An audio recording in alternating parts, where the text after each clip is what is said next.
It's time to start the show. Dash at Daytona, Foothills Sim Racing, 125 laps, brought to you by Outlier TV. I'm your host, Robert Warrens, alongside the man of the evening, my co-host, Chris Schusler. Chris, say hi to your friends. Hey, everybody. Hey, friends. Man of the evening. It's quite Yeah, a intro. Thank you, Roberto. I mean, don't let it get to your head. We got a big field of cars tonight for the Dash at Daytona. Foothills Sim Racing putting on event number 3 here. Very exciting to have these guys. We are moving from a road course to a super speedway in these 87 cars. I'm expecting some great racing tonight. Looking at our temperatures, we got beautiful weather, 73-degree temps, 51% humidity, partly cloudy, 10-mile-an-hour winds. Might create some turbulence for those cars, but I think based on the 31 car field, these drivers are going to be able to handle it. Just pretty much whatever is going to be cooking. So Look at these Chris, pretty old 87s. I I mean, like them. yeah, that's what they call me, a pretty old 87. I was born in 81 though, Chris. Well, you look like you're. Never mind. I won't go there. Yeah, exciting here to be here tonight with Outlier TV in partnership with Foothill Sim Racing. Event number 3, like I said, it's going to be great. You're going to want to stay tuned in the entire time. Make sure you like and subscribe on the broadcast. If you're a first-time viewer, long-time listener, or either or, click that gearbox in the bottom right-hand side. Make sure you're streaming or watching in 4K. Outlier TV giving you the best that your eyes can handle and all the sexiness that iRacing can give. We're going to have some beautiful overlays, colored commentary, and, if you're on the chat, just shout out. We'll be doing race replays and taking a look at what's going on. And really, 125 laps, Chris. Do you have any early predictions? I don't have any predictions. This is the first time we've seen these guys do a super speedway. We've seen the road courses with the mix of the GT cars and the the NASCAR series cars. So a little bit different tonight. I think this will be fun. Yeah, I don't know. We'll see what happens. Fun to see these old 87s here at Daytona, and yeah, I'm just looking forward to a good show. Yeah, I think this event has definitely brought some anticipation that has garnered interest. I mean, 31 drivers in the field. Let's take a look at our grid and how these guys are going to be rolling off. P1 is Talon Smith. On the outside of him is Barker. Stephen Shue in 3rd. Jesse Adair in 4th. 5th is Greathouse and Stephen Jack in 6th. 7th is Ben Parson, Joshua McClune in 8th.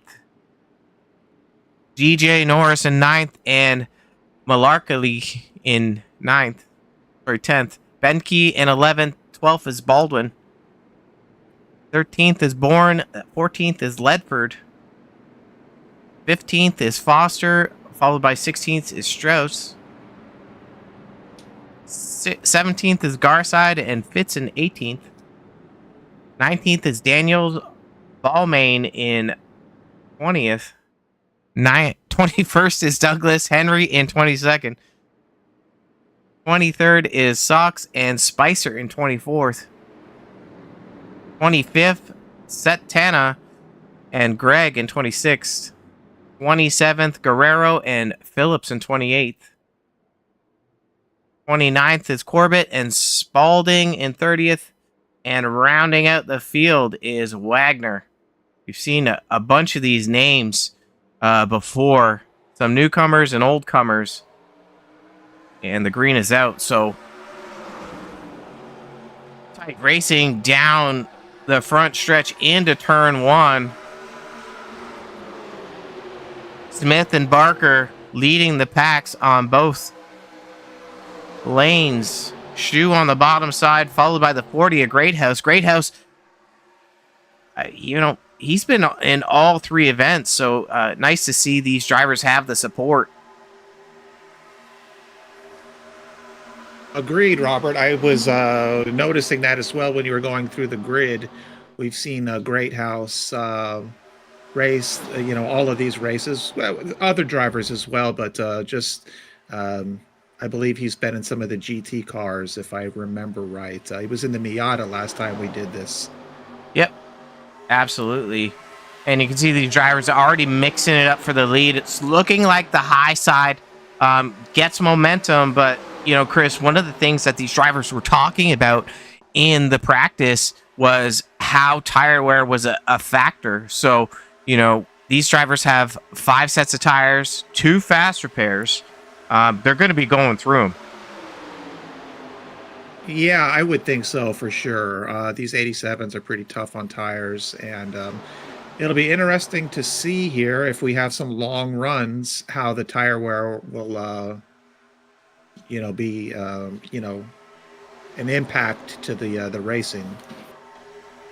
Yeah, and I mean, 125 laps, a lot of racing. So, it's nice to see already these drivers ticking down laps. We're going to try to get through some of the paints here and see what we got for a field. This 26 machine currently leading the race, Jesse Adair in his Monte Carlo.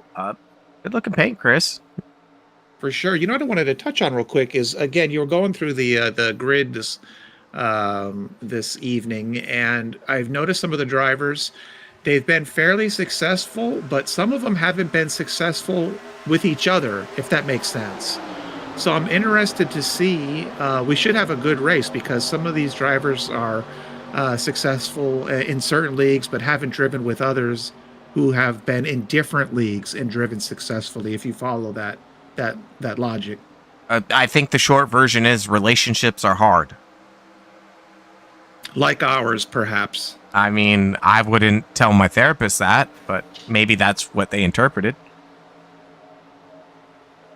Speaking of paints, we got the Cigar Time Lounge paint by Ben Parson.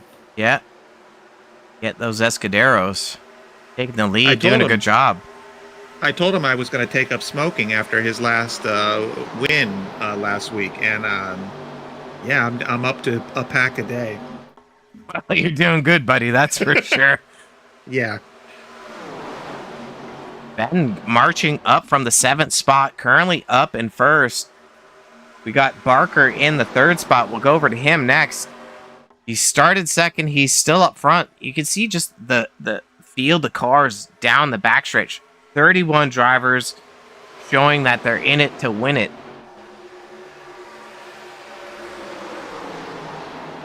Go in behind.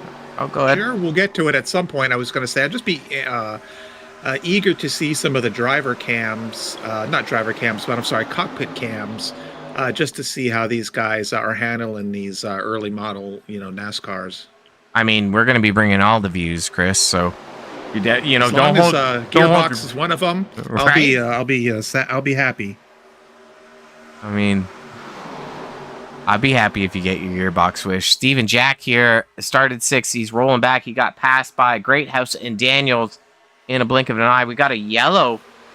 Not sure where it is. That's a shame.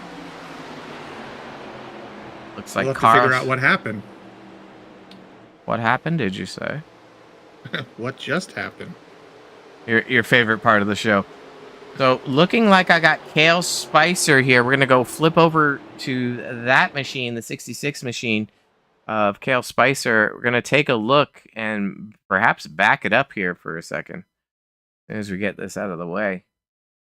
Spicer got a little spicy, it looks like. Absolutely. So, it's looking... a red paint job, by the way. Coming, tailing at the back. Lots of room.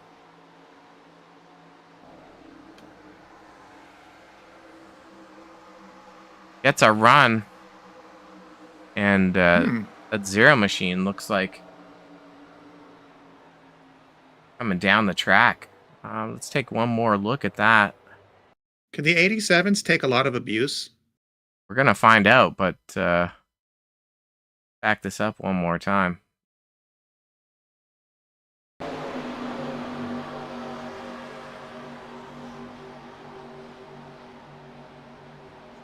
That's not bouncing around correctly. That's not helping.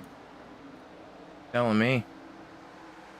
I'm not sure Here we the go. car in front of Zero. I don't have Zero in the grid.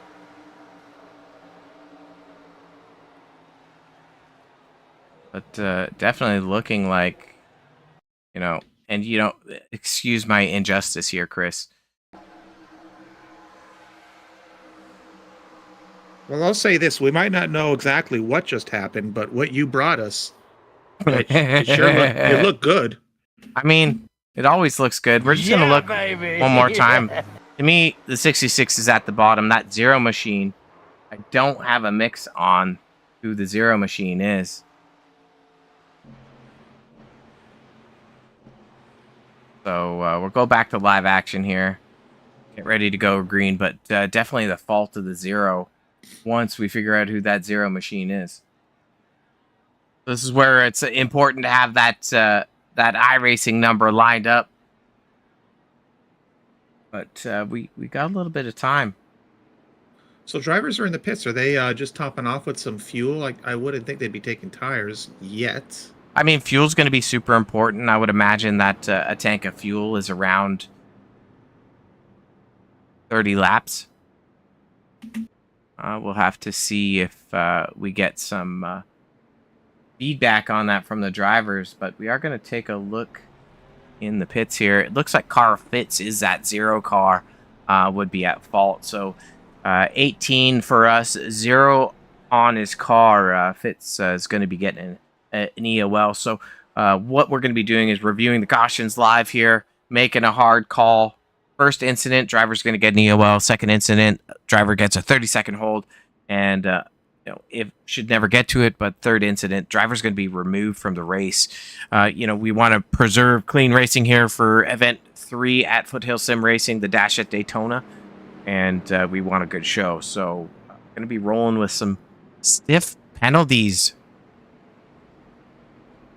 Well, and these drivers are capable of great racing. We've seen it in the first 2 races. So just a little bit different animal doing this, and and the cars that they're racing too. So maybe they just have to kind of settle in and put a few laps under their belts, and we'll see.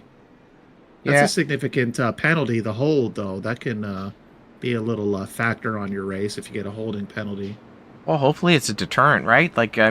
We should be promoting quality racing, and I think that's what everyone wants at Foothills. For sure, 100%. This is just a track sometimes that just, breeds those cautions, and a lot of times it's at no fault of your own. So we'll see. These guys are capable of giving us some good stuff. So it's looking like the lights are off on the pace vehicle. We're getting ready to go green.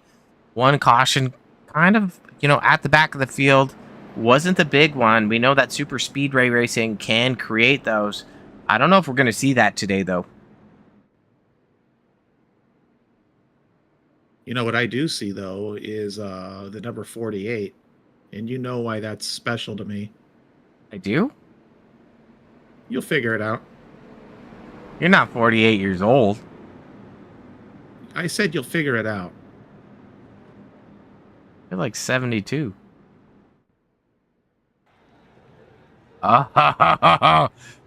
48 machine. Ally. You're getting to know me. So predictable. I have to keep a watch on this Ally car. There's Chili's. Ride the Dente. About that. Ride yeah, the Dente. we were just talking about that. Yeah. I mean, I wonder if Jason Bourne and Jeffrey Bourne are related. I know one's a fictional character, but that doesn't matter to me. It doesn't bother me at all. So, cool things are in the air tonight, Chris. So, one thing that we will tell everyone that's watching, our pole sitter tonight earns $20 just for showing up, grabbing the pole. We'll also be awarding another award tonight, our Hard Charger Award. So when we get to the end of the show, we'll see who is our Hard Charger. Another $20 on the line. And I'm going to show the trophies a little bit later on. after we get going green here. 33 fires off. That's Ben Parson. Jesse Adair. Stuart Adair is a person I work with, actually. You think he's in the car? I think he's following me. Okay.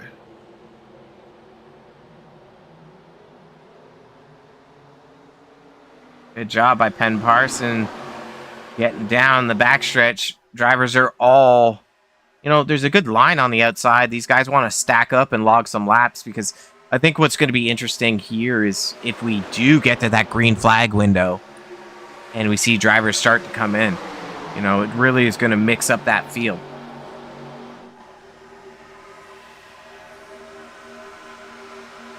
So two of Daniels, he was the chalky milk guy in event 2 and 1. So get your chalky milks. You know what? I forgot a little bit about the chalky milk. I'm glad you brought that up. I know, you're thirsty, aren't you? A bit. I've had a cat jump on my lap, wants to be a part of the show. We'll take a look a little bit closer in on the chalky milk if we can get there. Oh, look at that. Yeah. I called it. The border. Oh, the soundboard is alive. Up a whole bunch of spots. I ain't good at math, but Chris is, and I think that's 16 spots on the night. That's right. Awesome job for Chalky Milk. And you can hear that. We're gonna hop in the cockpit, Chris. I know the sounds are very faint. That's kind of the characteristic of these 87 cars for whatever reason in these cameras, but we're gonna hop in the cockpit of Daniels here.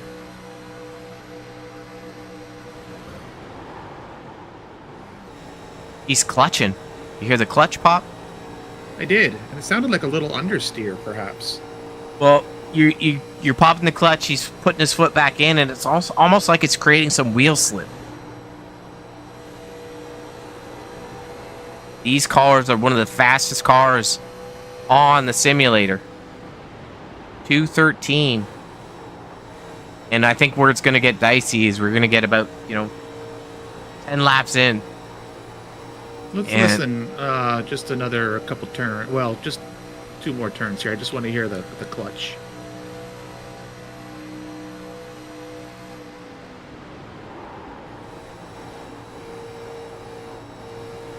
Well, you're just hearing the tire slide. Yeah. I mean, look at the wheel input, too. So you can see his hands up on the wheel. Big draft. He's looking at the inside. Ooh. Oh, drifting up in the trial, man. Woo.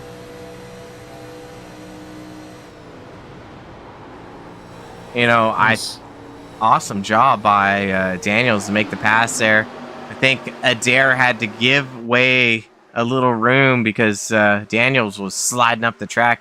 So these drivers can't carry full speed through the trial roll at all.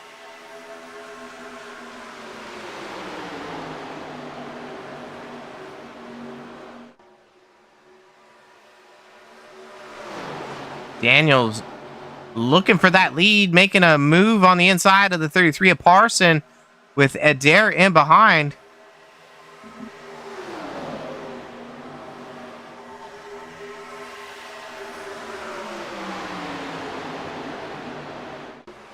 Parson sliding up, almost grazing the wall.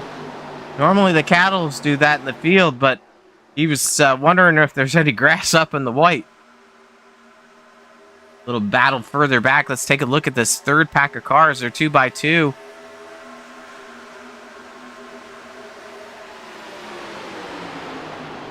Taking a look at the 49 machine of Cole Spalding on the outside in that green car. Woo, 3 wide, almost get a little bump. The Dente got a bump. Dente. And I think that was our pole sitter in the pink car. Is that Talon Smith, I believe? Yellow is out again. See if we get an indication of where it is. So Smoker. got Our side wasn't involved. Go back here and take a look at our Car looks replay. okay. So he's already out of shape there. I don't know if there's car contact. We're going to back that up slight bit. And then we're going to just let it play.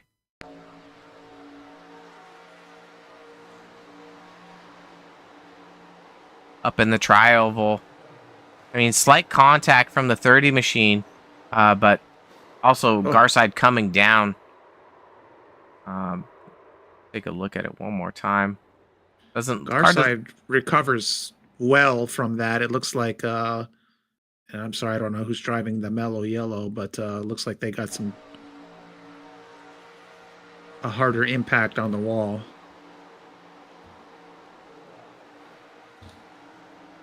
Looks like they just got together. 30 car was definitely 81. there. 81 got a good slam. 81 is labeled correctly. I think it was 81. But that's going to be our OTV instant replay. Gonna likely tag Garside there with at fault incident there. What's nice about this instant replay is we don't have to wonder what happened any longer. What happened, you say? We figured that one out. Thanks, Mom. We'll do it live! Garside moving to the back of the pack. Second caution, lap 17. Not too bad. It's not too bad. No. Sure, these guys, of course, went in for fuel while we were on the replay. Tires, Robert, still too early? I mean, tires are going to be a factor, but there is a lot of racing left, right? Yes. You said 5 sets, correct? Yes. That's a lot of tires. Battle down pit lane. I don't know if we see any tires just yet. Oh, Allie. Oh, somebody rolling through the pit box. We got one driver taking tires. That's the wind machine. See if we get a number. There's a couple.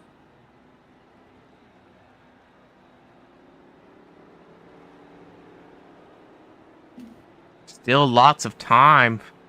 These drivers still trying to find a groove.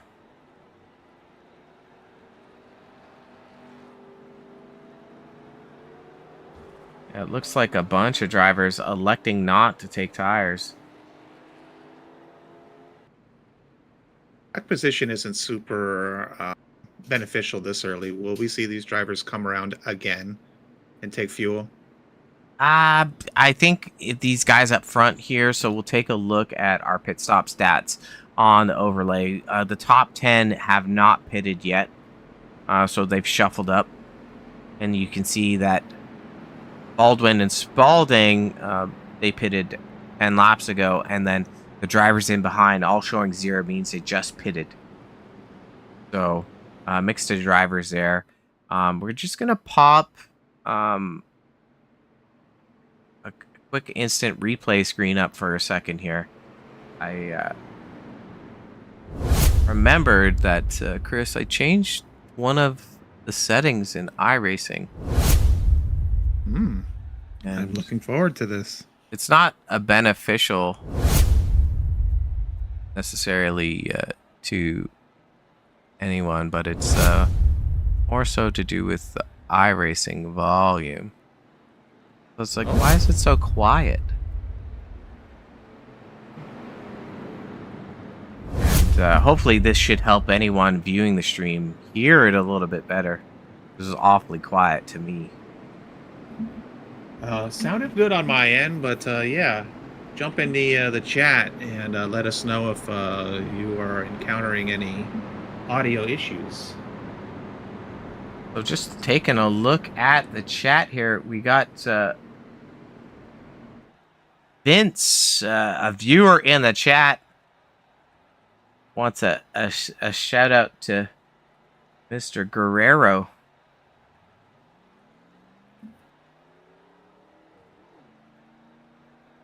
green machine.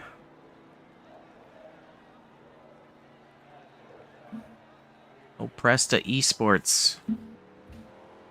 I don't know about you, but I ate pasta for dinner. Did you eat dinner yet, Chris? That's Presta made me think of pasta. Same. And no, I have not. I don't know. Maybe some tacos. It is Cinco de Mayo here in Southern California. Oh, yeah? Isn't it Cinco de Mayo everywhere? It is. But it's special in California. Got it. We still got one more lap to green. We talked about the money on the line here. So our pole sitter grabbing $20. Hard charger grabbing $20. Another cool thing that Foothills Sim Racing has put together is some hardware. So this is what these drivers are racing for tonight, is these cool trophies that have been crafted by Foothills Sim Racing. Will be customized with the driver's name at the bottom. A little bit of memento, like a memento to take, maybe show your spouse, your family, to say, hey, participated in this cool event. I got this cool trophy. What did you do on Tuesday night? Apparently nothing, right? I think the trophies are wicked awesome. Yeah, they are cool. Well, every race, Foothills has been putting together cool trophies that really kind of surmise, what the event means. You got those memories. You got that trophy up on the wall on the mantle. Speaking of memories, I could go for a donut. Oh man, I could also go for a donut. All right, almost. Well, this is kind of math time, Chris. This is 1/6 of the way through the race abouts. It's 1/6. That's some math. You threw some math at him. There's a Sinclair painted car out there. I don't see a lot of Sinclair gasoline stations out here. Not a lot. What is a Sinclair? It's a gas station. Petrol, maybe you know it as. I mean, we have gas stations and petrol here. Let's maybe we're gonna whip through some of the cars really quick here, and about midfield.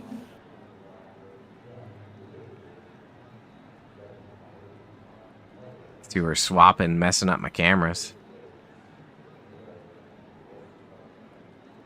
Great house, nice looking paint there. Yeah, that's totally cool. Foster. I like the 7-Eleven car. That's cool. There it is, Sinclair. Oh, we were covering Spalding. He's moved up a bunch of spots. He was further back, so these guys are getting ready to go green. Point the camera forward again. Put it on Daniels. He charged up to the front. We know Parsons, no slouch. Barker wins in back-to-back previous events for Foothills Sim Racing. I'm thinking we're going to see a strong performance from him tonight as well.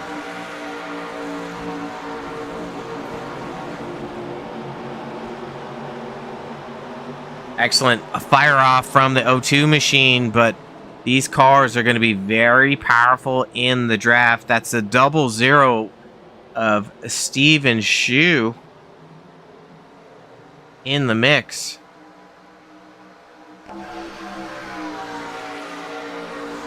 Good battle here down the backstretch. 4 stacked up on the bottom. You see, Chris, how powerful these cars are. You wouldn't see this in like the truck, the O'Reilly car, the Cup car, but the 33 machine is able to hang all on his own on the outside. He doesn't need a draft partner. Yeah, I'm glad you pointed that out. That's something that I probably wouldn't have picked up initially. But why is that? Why can't they draft and go even faster regardless? They do go faster, drafted up, but these cars are very kind of like sensitive to aero in a way. And you see how now the outside line is stacked up, that Parsons able to charge forward, but even still on that bottom side, the O2 of Daniels, he's not going to fall out of it, but you're going to see how momentum changes on the exit.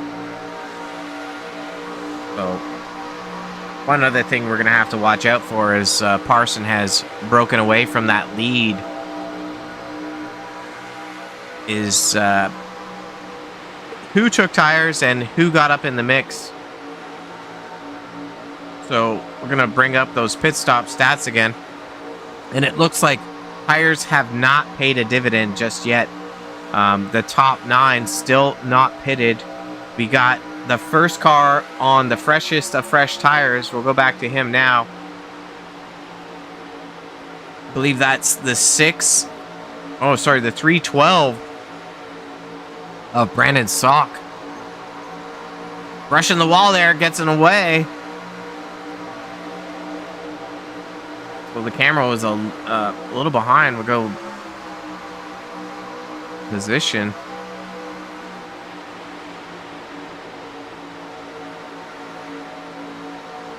So we saw 2 cautions already. Are we able to tell any drivers? There's no one out of the race, I don't believe, but has anyone lost laps because of those incidents? I think we could bring you that information here. We just, as we do, just noting that Mr. Christopher Barker has stolen the lead. We see Parsons falling back a little bit. And we're going to go over to our settings and click this button. I wonder if Parson had a brush on the wall or something. He went back to 5th. Well, I don't think it's going to be very advantageous to necessarily charge and lead the entire time. So you can see on the left-hand side, the ticker's cycling through. We got 2 cars, 1 lap down, 1 car, 2 lap down, and the 30 machine of Wagner has parked it. And also the 31 of Phillips parked as well. James Wagner probably pulled off. He's doing some work on those other cars. Yeah, you just never know. Never know. A little bit further back in the field. 43 machine of Smetana.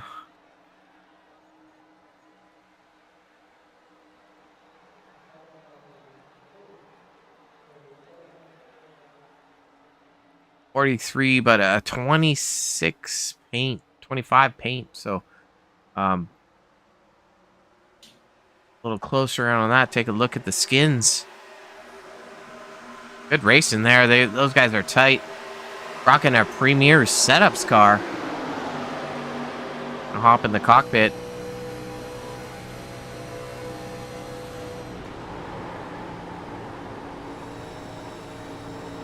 You know, these 87 cars, they're actually a blast to drive.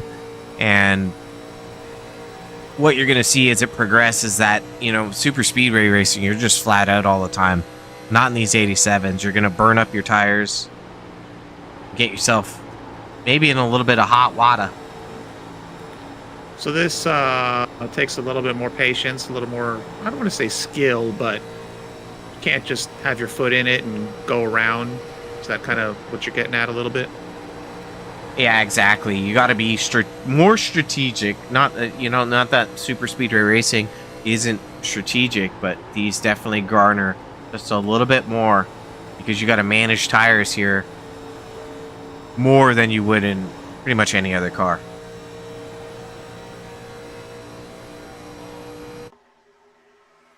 The drag race up front here. Parson looking on the inside. Gets a run.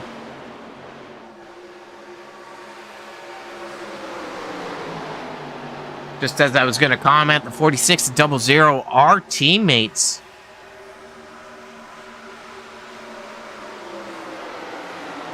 So, good battle here for that lead.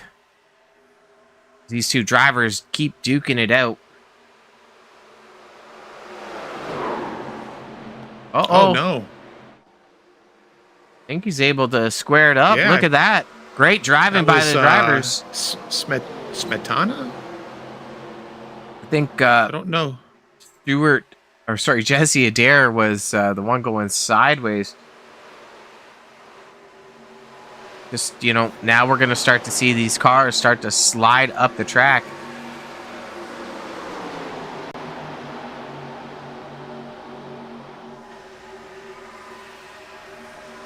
And Parsons back up in the lead. Doing a great job of showing pace early on.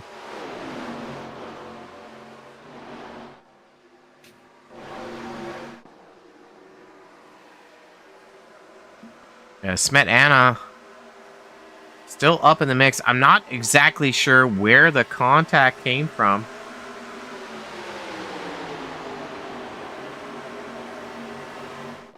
But maybe we can see if we could find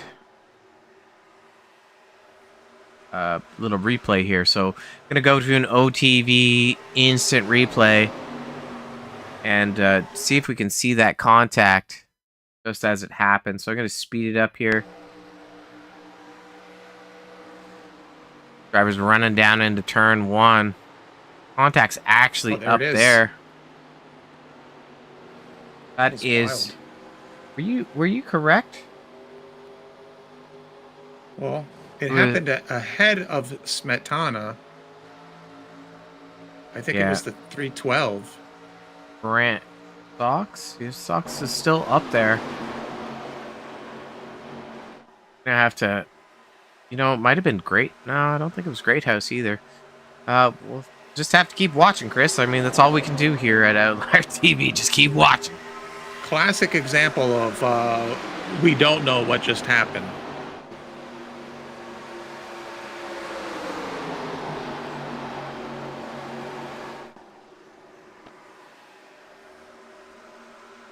Good racing here as drivers move to find clean air, link up with a fast car, and push. Barker, Parsons swapping for the leads. We've seen Daniels lead a few. The 312 of Sox now in the mix. I think he's got the freshest tires. If only we had a graphic, Chris.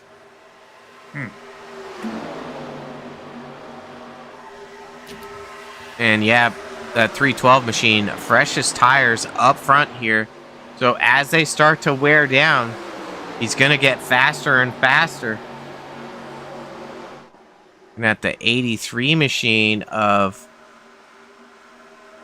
Balmain up on board, currently sitting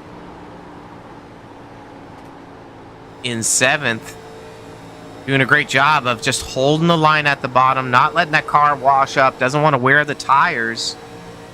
Yeah, it's a good run on the exit of 4, looking underneath the 00 of a shoe. That's the 02 of Daniels in front.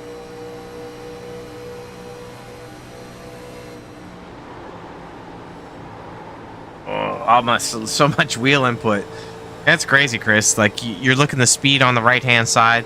They're slowing down 20 miles an hour on the corner entry.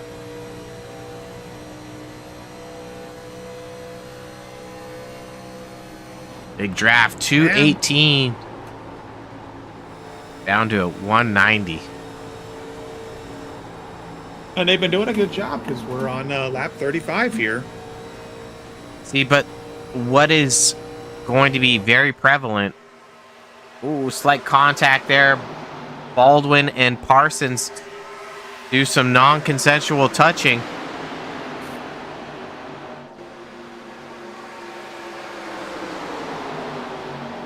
Is what's going to be prevalent, Chris, is that the harder these guys push, the more these tires are going to wear.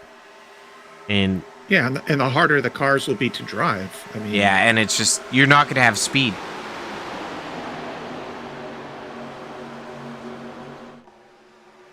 And we're going to start to see those cars that elected to take tires show their cards.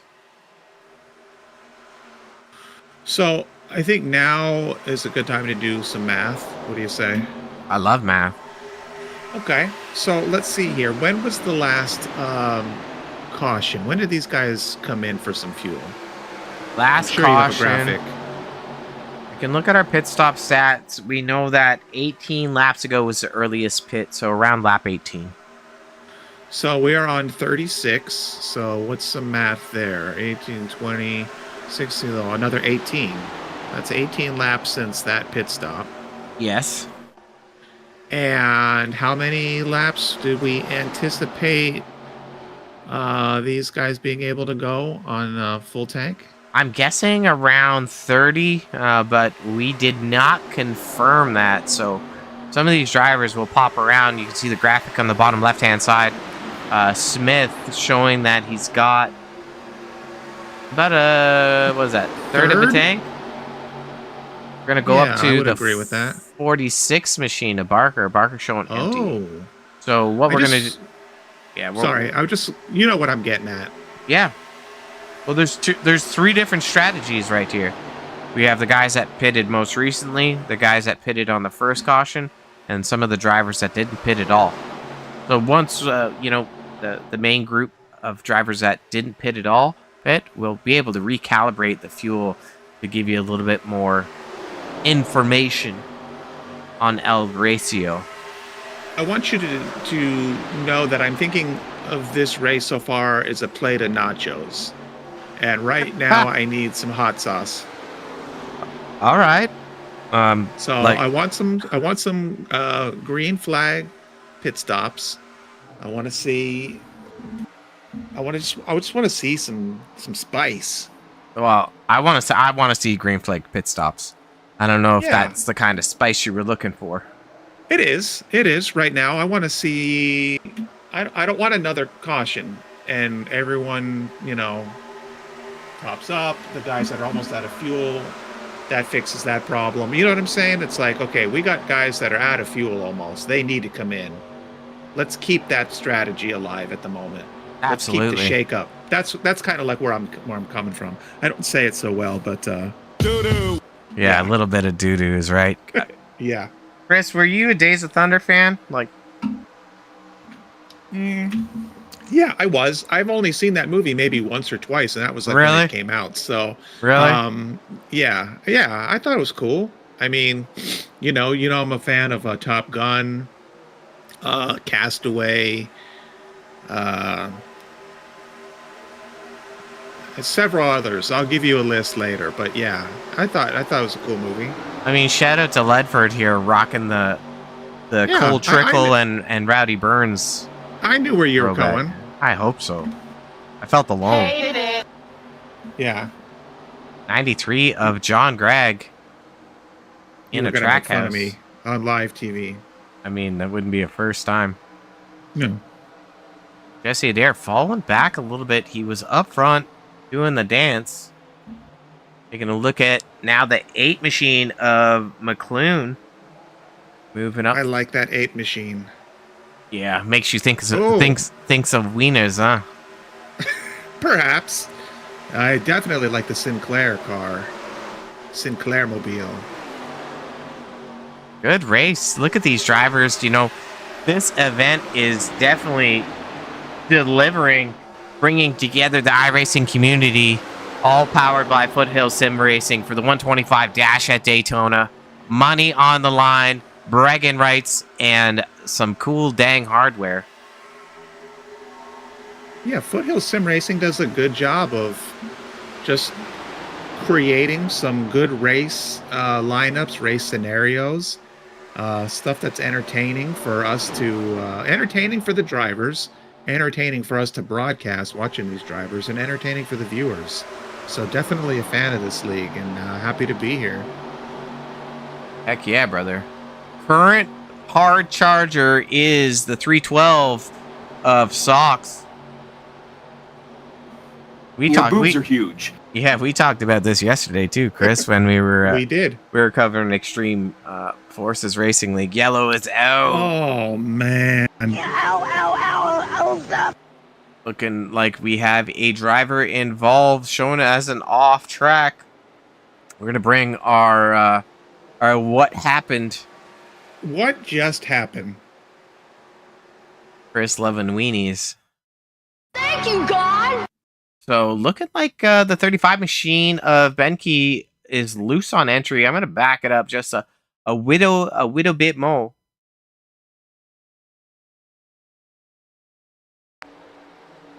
So here we got the 66 of Spicer. Gets the tag. Oh. Ooh. You lose. Yeah, I mean, looks like multiple contacts from that 66 machine really just finished him off. He knocked him loose, and yeah, I don't know. I'm gonna second that emotion. He knocked him loose there. I think Benke did. Trying to recover. Probably wouldn't have recovered, maybe, but like you said, the 66, the last bump was the nail in the old coffin. Yeah, unfortunate. That's going to be the involvement for the 66 machine. That'll be his first incident, but his second involved caution. So tough break for him. The first one definitely not his fault, but this one bears a little bit more heavy of a toll. Well, we know what just happened. You sound sad about it, Chris. Well, why don't you cry about it? No. I'm glad we got to the bottom of that. Me too, buddy. These guys are going to come down pit lane. Got a fan up in the YouTube channel giving a shout out to the 6 machine, 24 on the screen of Foster.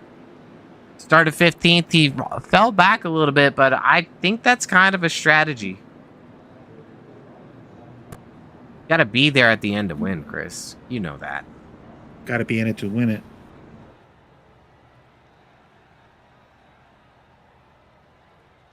I'm pretty sure we're going to see just about every driver take tires because, you know, there's 20 laps on the tires.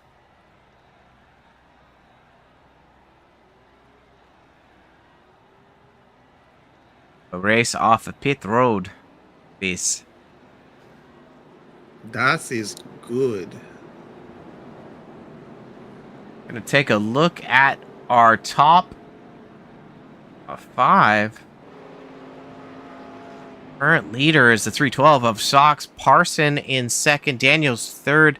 Smet Anna fourth. And Steven Shue fifth. Your boobs are huge. They were huger before I had shoulder surgery.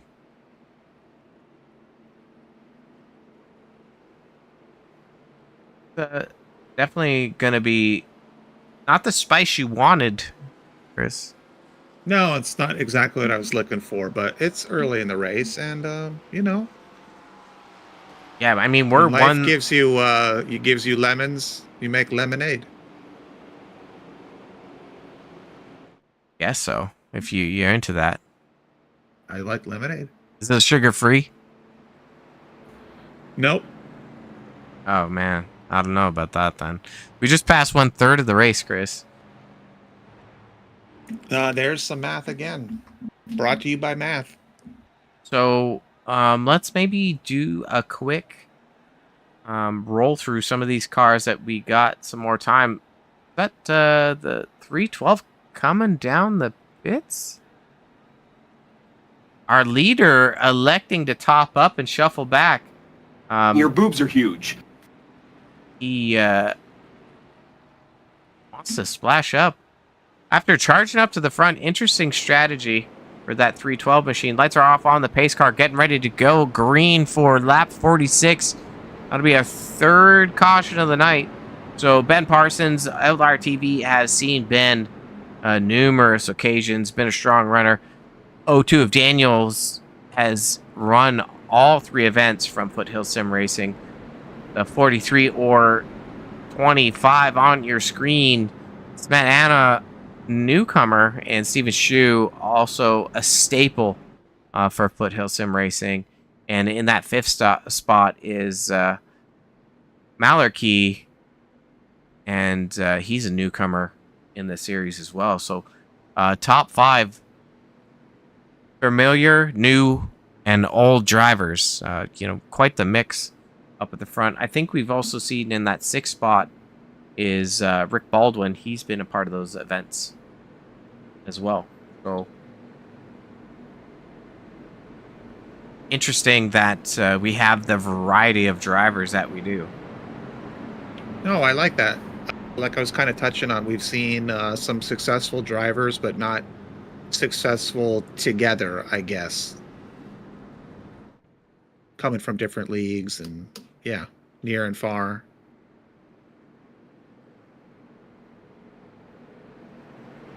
Near and far. I thought you were going to break into song right there and sing some Titanic. Celine Dion. You know, I did that last time and I had copyright infringement. You're right. You were just too much like the original. They were like, no, yeah. not today. Not today, Chris. Green is out. Good start by the 33 machine of Parson. With Smetana on the bottom. The 4 break away slightly, but that won't matter much in these 87 cars as the draft and horsepower of these things is absolutely insane. Shout out to Ben Parson. Let's go 33. Doing good, bud, from Coffee Bean. All the beans. All the beans. And then shout out here, a slow SSO1. I used to work with Ledford, another North Wilkesboro dude. Oh, man. So, yeah, I like it. Getting intimate in the chat. Good race here. Using our good old drone cam.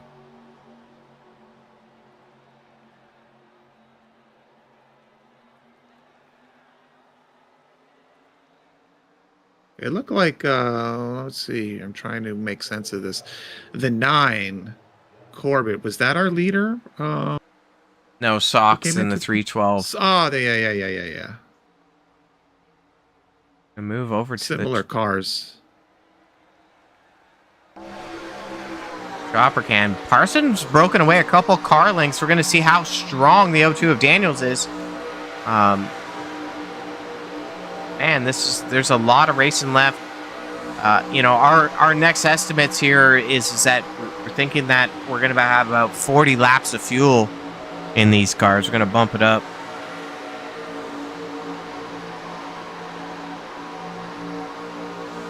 So far, Chris, like, you know, the mix of drivers has delivered. Seen some good passing. Battles for the lead. Daniels making the move on that 33 of Parson. He's going to complete the pass and be maybe not. Spoke too soon. Go back so for chit chat's sake, do you prefer Daytona or I'm tired. Talladega? Talladega, yes. What do you prefer? I don't know if I like. Oh no! Ow, stop. Gonna go here for our 4th caution. Gonna take a look at bits and see what happened, Chris. But I think it's in front of bits. Yeah, it is. That's a heavy one. Yeah, that looked kind of nasty. Go here and see if this is where it starts. Brought to you by Pick Apart. Yeah.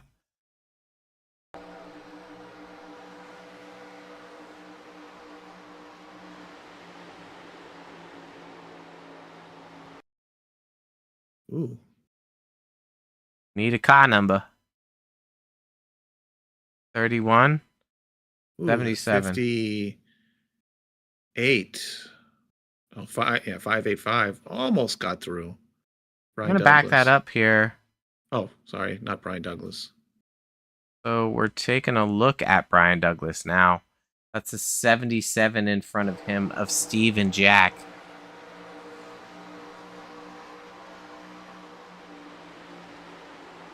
77 slows down, and the 31 unable to slow enough. A lot of drivers getting carnage there, but ultimately the 31 machine of Douglas is going to be owning that incident. And Chris, you know what that means? We figured out what just happened. I think you were willing to call in sick to work today just to prepare how you would say that. Am I wrong? Yes. Yeah, I've been working on it all day. We're trying to give the people what they want.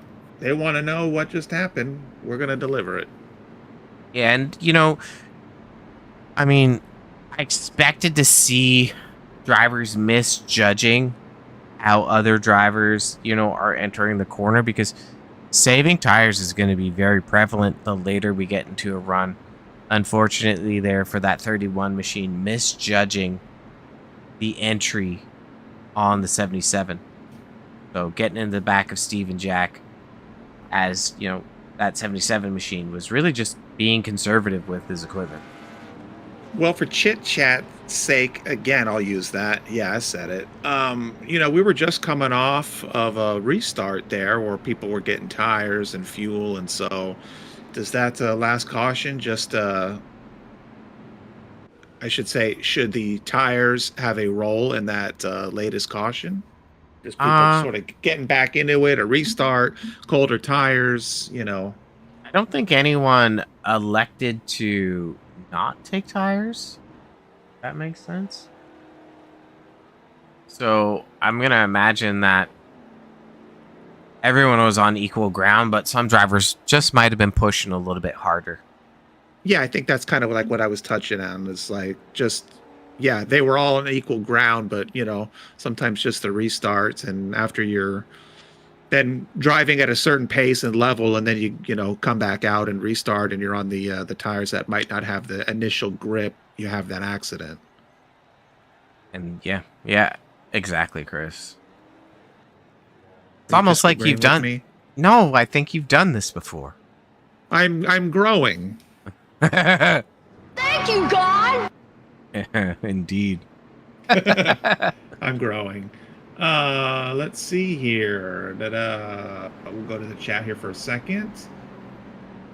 Coffee Bean. I currently work with Parson, and he's trying to bring me on to run with him in races. Oh, you should join for sure, Coffee Bean. This is a great league. Ben Parson is super dope, quick, good guy. And then we got Slow SSO1. Let's talk about that smooth miss by Foster. Maybe we did that already. Wilkesboro driver avoided that mess. Can't remember if we touched on that. No, Hopefully we were just looking at the incident of the 31, more so making contact, but Foster is likely squeaked on by. We'll try to roll through those next cautions with a little bit more diligence on the driver candidness to react to a caution or an event in front of them. I take up a lot of airtime with my hot air. Ah.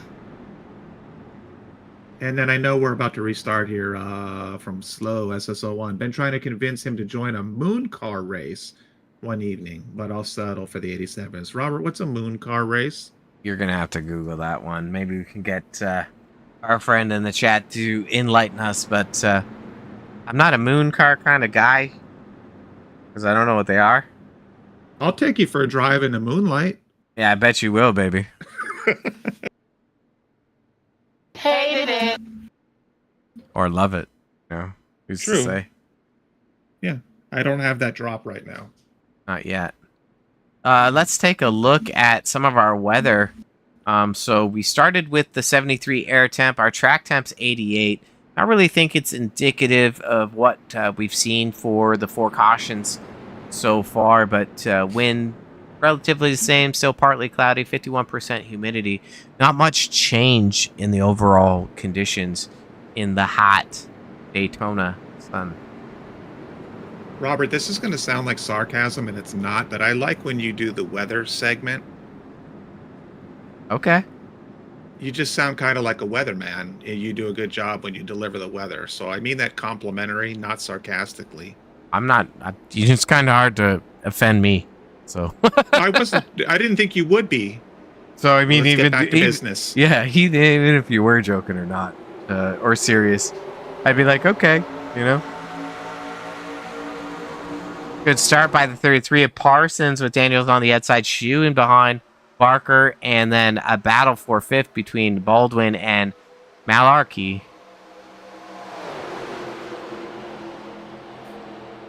You can see her stats on the bottom right-hand side, nearing the halfway point of the race.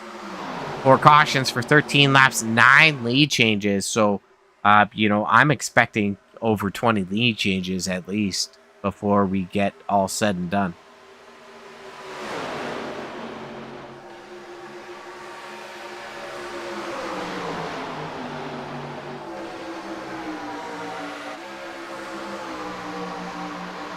You can see just adds a blanket. The top, you know, let's go with 12 cars, all within 1 second of each other. So anything can happen really fast here. Your Sinclair painting the 49, doing the dance on the high side. That's Spalding.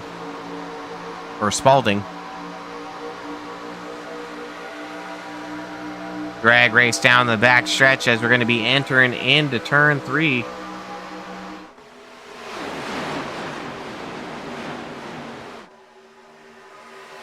Robert, maybe we'll go to a gearbox cam just for funsies.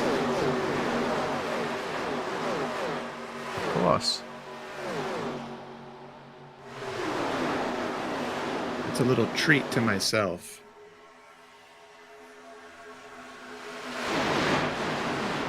Awesome view as we now go to Chris's favorite camera. On board. 02 of Daniels as he looks at the storm of cars behind him. Fletching. And these top 10 cars, you know, awesome driving. Really, the whole field, awesome driving.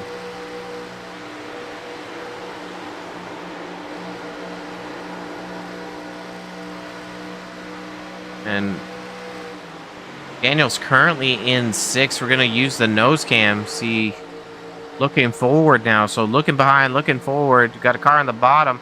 Ooh. I'm a Peppa. Yeah, you are, baby. Yeah, baby. Yeah.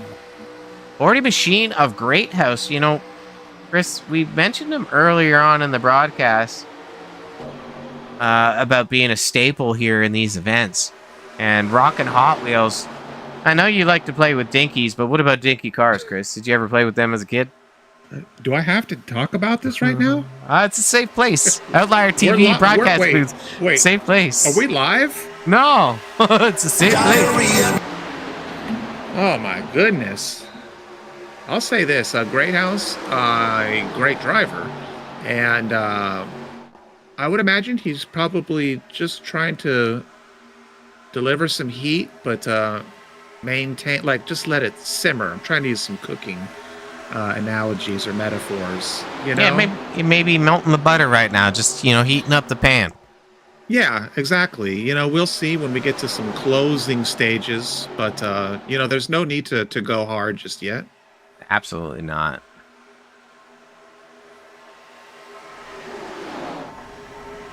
.31 Machine Douglas showing as an off-track. Black flag for the 31 Machine.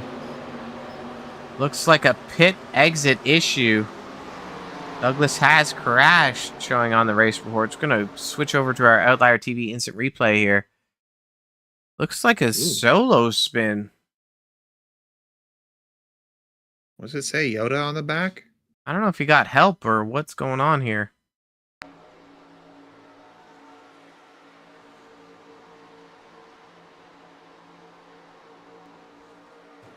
Oh, it's hard on the wall.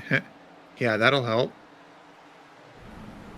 Team's slowing it up, but you know, you're not gonna be too successful on the transition. Ugh. Can we look at his tailgate?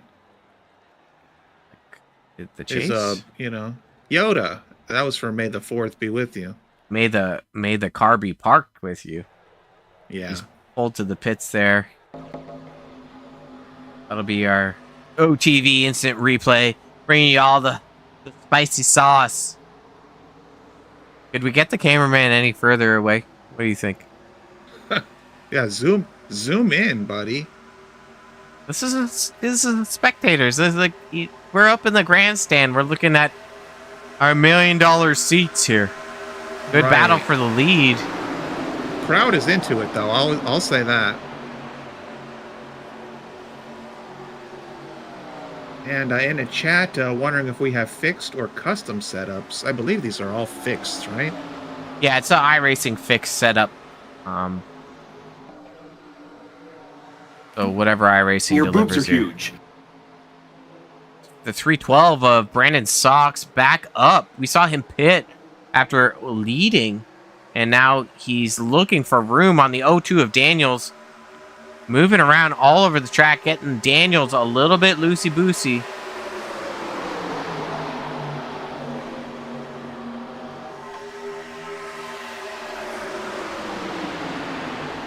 Looking under the 40 machine of Greathouse. Now making a move on the 33 of Parsons. That 312 car is shaking and baking.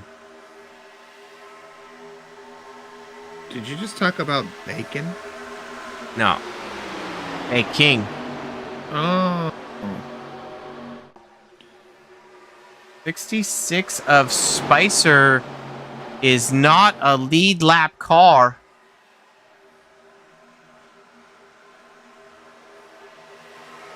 He's now a lap down, racing with the leaders. 3 wide. Oh! Oh no! Wowzers! I think I saw Parson take a dump. Yeah, that's crazy.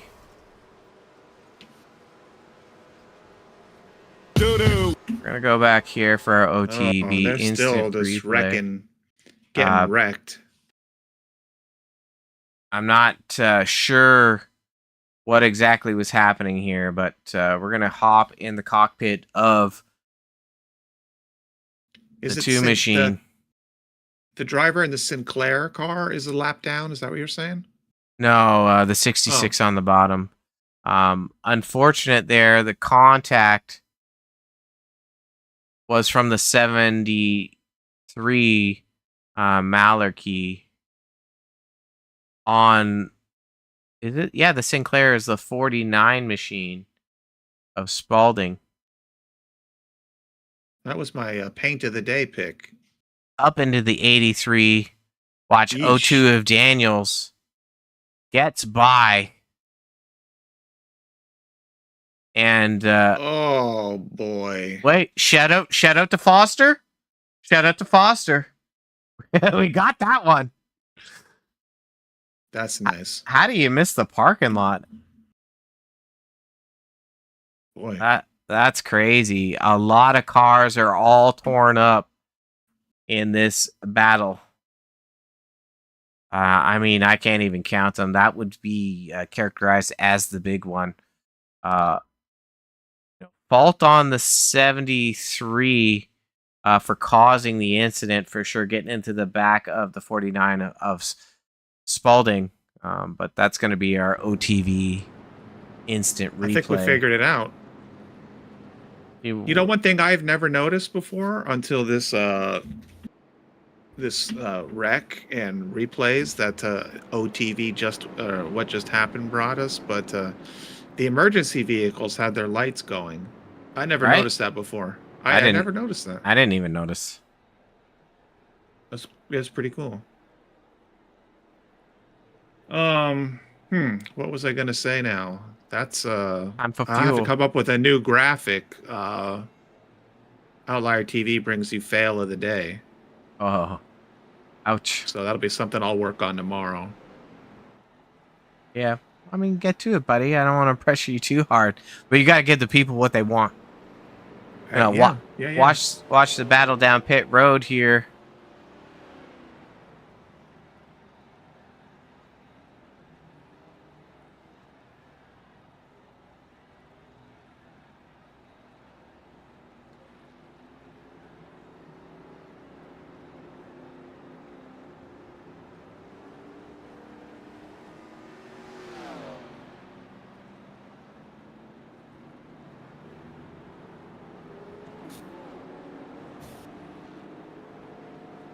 Let's see, back Well- in action. Another race reset. And we're over halfway now, so, you know, another one. That'll be a drop I'll have to add. Oh, man. Yeah, we're exactly halfway. I don't know. 65 plus 65, Chris, is 130. Well, we're not at 65. 62 and a half is halfway. We're not at that either. Did they have schools in California? Well, why don't you cry about it? Oh, boy. I don't know. I don't know if they do. Let's go to some I think now we should go to some stats. Right. How about we go up in the blimp cam? Yeah, pull up some stats so we can talk about. Let's take a look at our biggest gainers so far. I believe that's the 43 of Peter Spadana, rocking the 25 car. Gonna get zoomed in on him. Oop, that's the wrong camera, Chris. Come on. All right, let me straighten this out. Oh, wait. There. No, I've been playing it too much. That's our current hard charger. Daniels, Sox, all tied. I think Sox just ducked into the pits. And Corbett also up in the mix. Corbett also now running in the pits, so that's going to shuffle him as well. So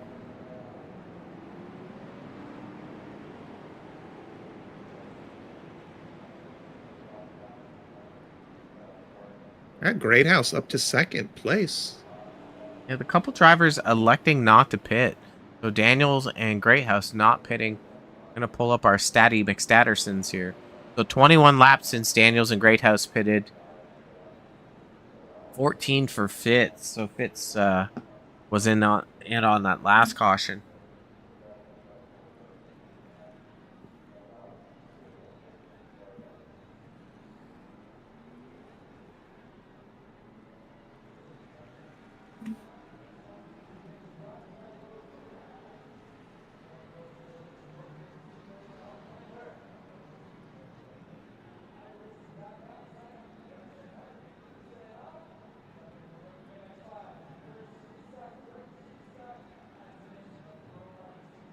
All right, we're winding down in the second half of the segment.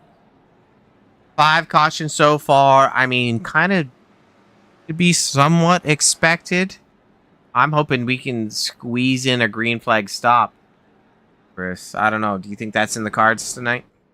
That's tough. I agree with you. I think I'm not surprised at the amount of cautions that we've had. It has not floored me. I have not had to pick myself up off the floor. Sure, I'll go with glass half full. I think we'll see at least one green flag pit stop. All right. Well, if we do, it might be Maybe. Daniels and Greathouse who haven't pitted yet. Maybe I'll get a $20 bonus. Is your wife giving you money? Like who's giving you money? I don't know. I just want to get in the excitement of this race. Just want to be right about something for once. And we got the 77 of Ride the Dente, Steven Jack, back up after being involved in a caution. He's made his presence back up through the field, looking to fight to get to the bottom side on the backstretch. 48 machine of Jeffrey Bourne focusing on his espionage to get his way up front, but he started 8th. He's currently he started 13th and he's currently 8th. You never know. I took pre-workout powder today, I swear. No.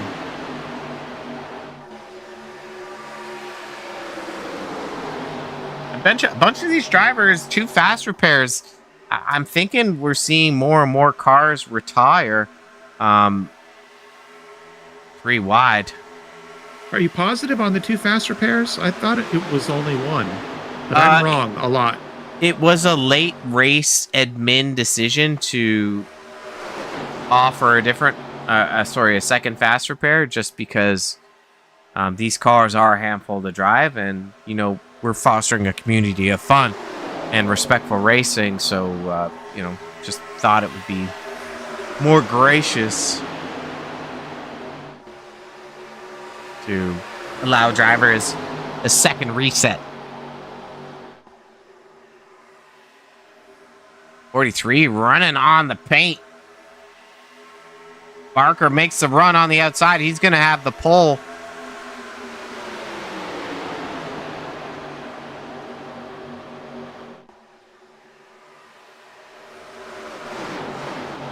Oh, that's 83 of Ballmain. He's a lap down, doing the smart things, staying on the bottom side of the track, holding his lane.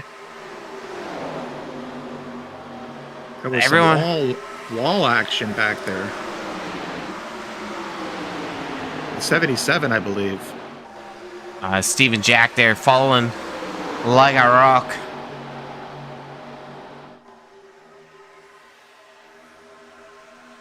I think drivers just kind of have to be aware of, racing with the lead pack there. Respect that Ballmain was moving out of the way and staying on the bottom the best he could, allowing those drivers to the high side. But I think the drivers that were behind him didn't necessarily know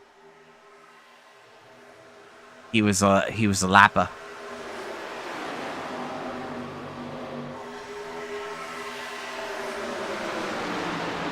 Oh, I'm excited to see what this 43 machine, or 25 on the screen, 25 car, what Smetana can do. Yeah, I'll agree with you. It's early on, lots of racing. But, Parson out front again. That's just rad. We haven't seen it before, have we? No. But he was involved in that wreck like just a handful of laps ago. Comes in, takes his fast repair, comes back out. I don't know where he was exactly, but he's leading again. Yeah, we started with 31 cars in the field. We're down to, from what I'm seeing on the ticker, 25 left in the session. So lots of racing here left. 54 you mind if laps. I step out real quick and light a cigar? You can do what you want, baby, but they're not good for your health. Too late. I'm hooked.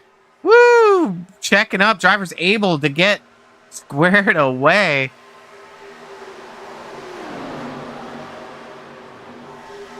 As I believe the 26 car of Adair brushes the wall out of turn 4. Drivers do an amazing job of reacting. More car contact with the outside wall. And drivers able to settle in. I don't know if the sun glare is affecting these drivers whatsoever, or if Adair has worn up those tires. I don't know if you wear up tires, maybe you wear down tires. I don't know. Or wear out. How about that? Yeah. My mama said I was never good at the spelling bees or the grammars, We both have our deficiencies in learning. Yeah, yours is math. Put us together, though. We're awesome. We're a whole person. Right. Currently 7th on board with the 00 Steven Shu as he's running down the backstretch. Not leaving that lead pack too far away. Top speed of 216 on the backstretch. And you see how he's just able to keep right up. I think we talked about this before, but have you had liquid death? The water? No, real life. Did you drown? Yes. I'm not really here. The water. The water. No, I've never actually had the spring water or the carbonated version of it. I think I tried it once. I don't remember if I was a fan or not. I think I gotta give it another shot. Sorry, I know we're way past the liquid death car now, but 3 wide, the 9 machine on the bottom. That's Corbett. makes one heck of a move and makes it stick. Time to pull up some pit stop stats, Chris. Oh, everyone's getting worn down, brushing the wall. Ooh. Great House, oldest tires on the track. Well, same with Daniels, who falls back as well. But it's pretty impressive how Great House is still up in the fight with 31 lap old tires. Hasn't pitted since lap 44-ish.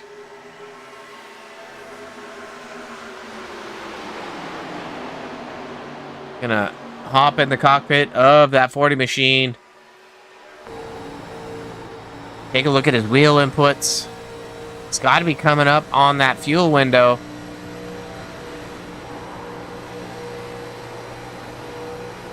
Great job of just side drafting.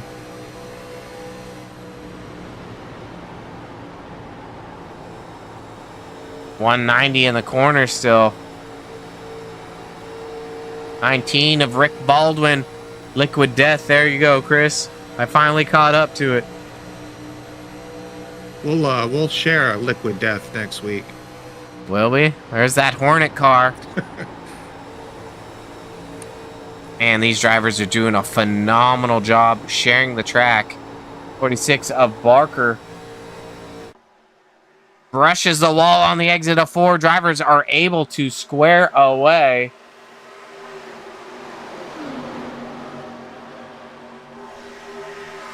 Barker leading majority of the race. Let's take a look at our lap leaders, Chris. That's going to be your next question. So, yep. Parson 35, Daniels 11, Barker 11, Sox, Spalding, Malarkey, all up in the mix. But we've got a new guy up front. I mean, we haven't seen him charge up just now until like recently. Parsons fighting on the outside, but I think tires are starting to become an issue here.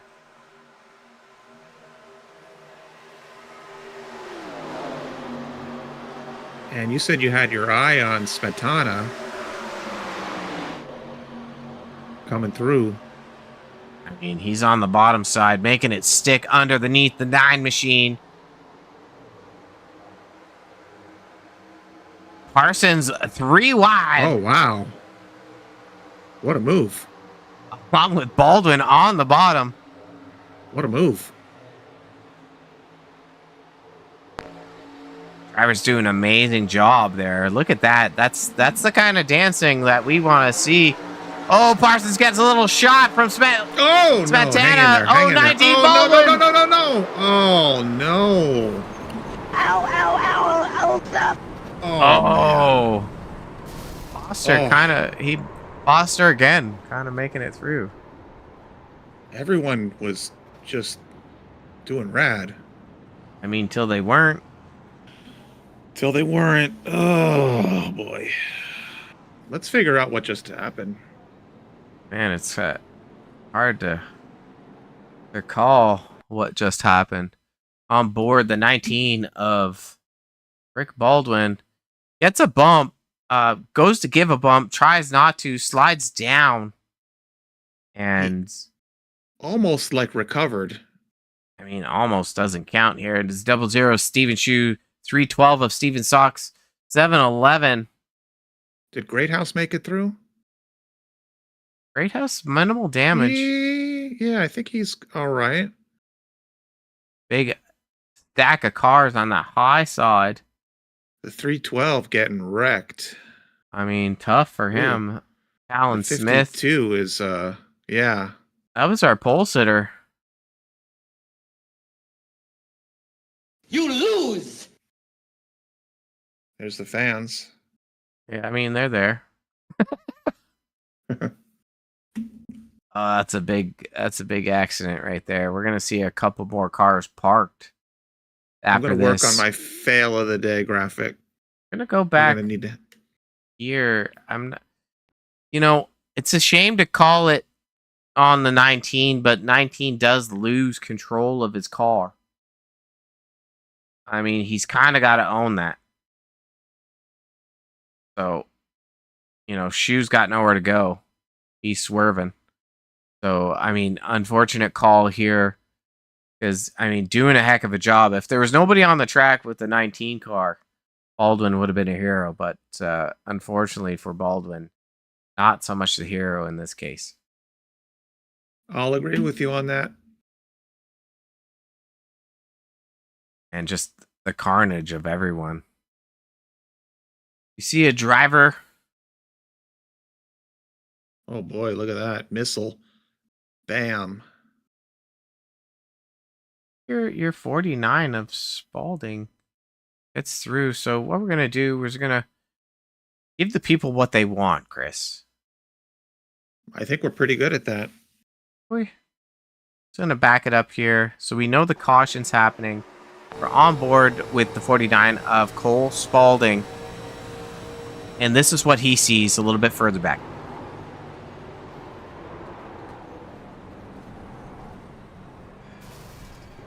Ooh.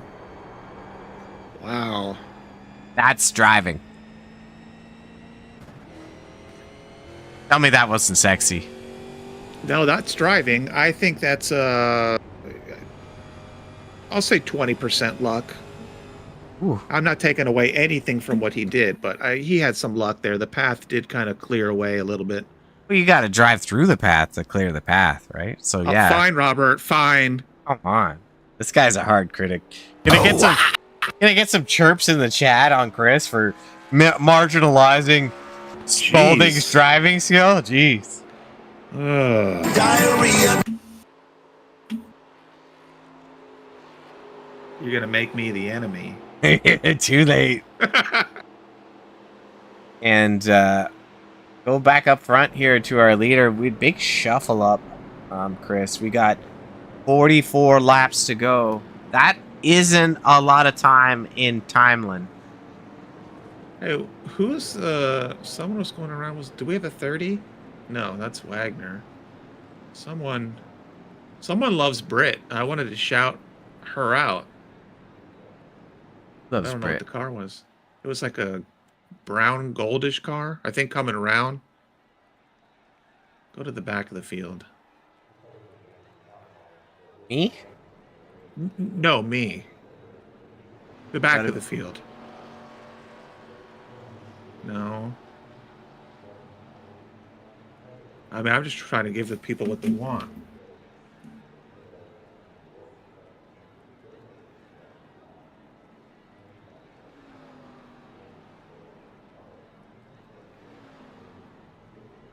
Taking a look at all What's these your penalty, paints. 73?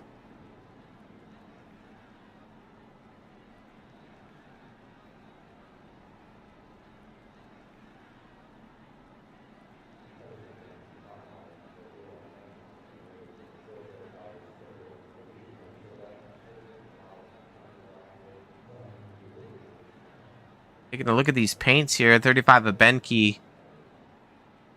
Amtrak. And Skittles, by the way. You love Skittles. I do. Wish we could find that car.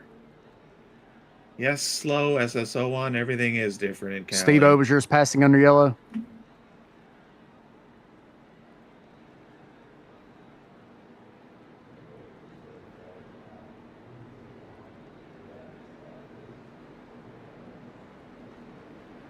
Winding it down. 44 laps to go.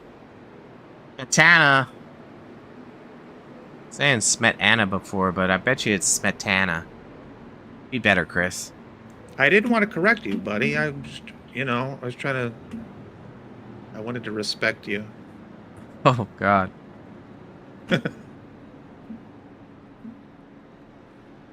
And that's really going to mix up the field here. Starting with 31, looking at our timing tower. Waiting for it to flip.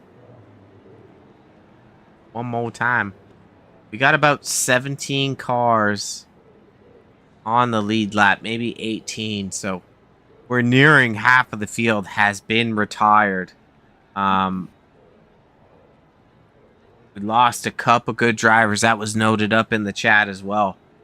So I don't know if we're going to see a previous dancer for Daytona grab the win tonight, meaning, have they been at a Foothills Sim Racing event before, or if we're going to see a new dancer. Chris, do you got any thoughts on what dancer we're going to see? The only dancer I know is Rhythm. Oh, Rhythm is a dancer. Dancer.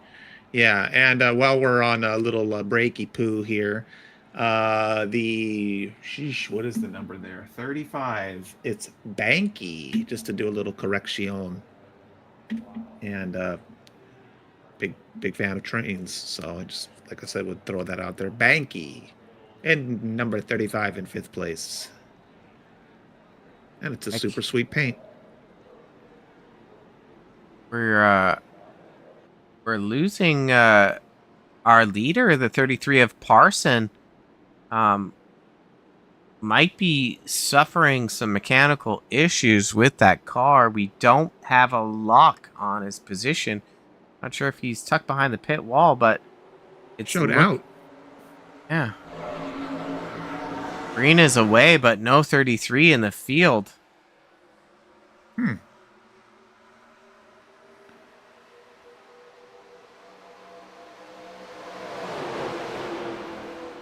Take a look at our pit stop stats, because we were talking, everyone has come through the pits. A lot of drivers showing repairs. It's likely because our timing is off on our stats calculator, so can't see everyone coming into the pits for repairs. Barker leading the way, Greathouse second, Foster up in third, McClune fourth, Adair fifth. Our biggest gainer so far, that 9 machine of Corbett. He's further back, but we just saw him lead a bunch of laps, Chris. Yes.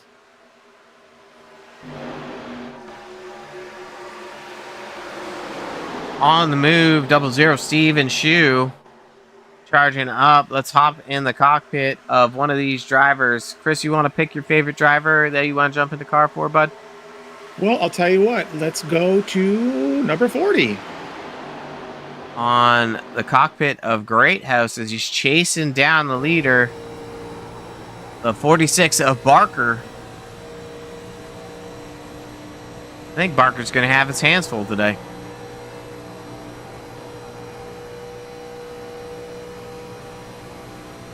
I just got a call from Ben Parson. I think he lost connectivity. Oh, no. So I believe he is donezo. After having such an amazing performance throughout this 125 dash at Daytona by Foothills Sim Racing, that's going to be a tough cookie. No hardware for the 33 tonight. Well, we've seen what he can do. He drove a great race, and he certainly delivered a good performance tonight. So, Ben, a good job, buddy. Sorry you couldn't finish.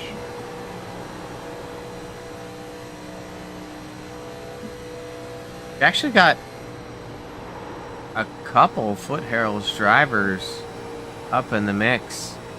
But shout out to the 14 machine of Guerrero. He's just kind of been chilling. And, you know, you got to be there at the end to win. So not having damage is going to be a critical thing. But the top 9 drivers, all within 1 second of each other, going to go on to the 77 of Steve and Jack in that 9th spot with the 00 Shoe on his bumper, the 02 Daniels in front of him.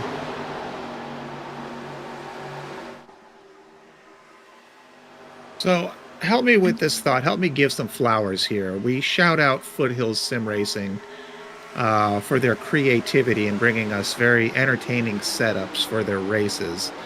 And here we are again, race number 3. We're doing something that you don't see too often anymore.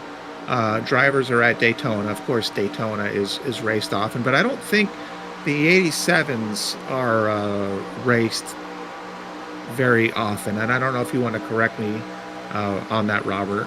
I mean, iRacing does host the 87 car, but what you're not going to see is like a hosted community like this running an event, right? You're going to get more randomness, and I think Okay. you commented on it earlier. It's like, what type of racing are we going to get? And from what I've seen tonight, we've gotten some great racing. And if these guys race together again with the same goal in mind of fostering community, being respectful to one another, they're going to think Foothills. They're going to want to get into race event 4 or 5 and 6, whatever the car and track combination is. But, Oval just tends to bring out a few more cars. Yeah, I agree. You get some drivers that are really into the super speedway racing, and some that aren't, I guess. So I think it brings a good mix. And then, like I said, some of these drivers are maybe more comfortable with road racing, perhaps, than this style of racing. So, shout out to Foothills Sim Racing for just, again, putting together something that's pretty creative. And, again, you talk about community, and these guys are, delivering us something pretty entertaining tonight. Yeah, absolutely. We're seeing a couple scuffs of the wall there, and no harm, no foul. I believe the 20. Oh, no! It's below the yellow line. Keep it going. Below the yellow line. Since it's below the yellow line, there will be no caution. Off the racing surface there, so we'll see if we can grab a replay here. If I can find a name. Gonna tow, unfortunately. Go back up front here. That's gonna separate out the lead 3. They got 8/10 of a lead. Foster 8/10 back. Jack, who we're focused on, 1.4 back from the leader. Not really out of it whatsoever, but I couldn't find the caution. Oh, here we go. Let's take a look at what happened. Or as Chris, what would you say? What just happened? Oh, so we're going to back it up just a bit more. We're going to quickly do this because we are live, just to see. But we saw it live. The 8 McLuhan. I think he gets down to the apron here. That's what I thought as well. Yeah, he gets loose, goes down to the apron. Banky and your 48 of Alley, Jeffrey Bourne. Oh man. Run down to the wall. So that's going to be what just happened there. And we're back. Foster, I think he just brushed the wall. Oh my, what's going on? He's got it. That's He's got it. Okay. Oh! Oh man. That just happened, right? We're live? Yeah, that's live, buddy. I didn't know if we were backed up. No, okay, well, that's shoot. live. That was a 77 of Steven Jack. Foster, he brushed the wall, so we'll go back to that first. He brushes the wall coming out of 4. That's going to get him all crazy and out of shape. But where the craziness happens is the 77 here. So taking a look at the 77. Oh, he missed. He almost missed him, but makes contact. So I don't even know. Like, what do you say? The 6 is out of control. Foster's out of control. But he's straight here. You put it together. You said it well the last time. And I forgot who it was and what the incident was, but there was a driver that was kind of loosey-goosey, out of control, and You know, if that wasn't the case, everyone would have got through just fine. So probably the same in this instant, I would believe. I mean, the 77 was reacting to the car in front of him getting loose. Am I right or wrong in that I opinion? wanna say you're right, but this is where I'm gonna kind of take a different direction on it. Because like he's He's where he gets out of control is his transition on the bank. So he was fine until he transitioned. So okay. eh, I won't disagree, but why don't we just for kicks, let's go to cockpit 77 and just watch it from his perspective. coming out of I turn want to four, see if he just sliced down and it just threw him. I think that's why I you look at his said what I hands. said. That transition. Yeah, I mean, I agree with you if that was like on the racing surface, but they were both off of the racing surface. Did Jack kind of get help down there avoiding something from Foster? Yes. But I think that was far enough broken away where I think Jack has to manage his car coming back on the racing surface. Okay, my friend, I will defer to your expertise. I mean, it's limited, but definitely going to be putting the call on Jack there. I think there was enough time for Foster to have reasonably, recovered from that and Jack before the next caution, or the full caution, actually. Well, here we are. Let me do some quick math. 30 laps. That's an easy one.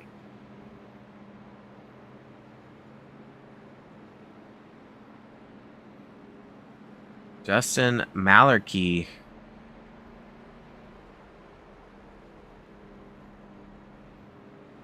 Gonna look at 73 paint.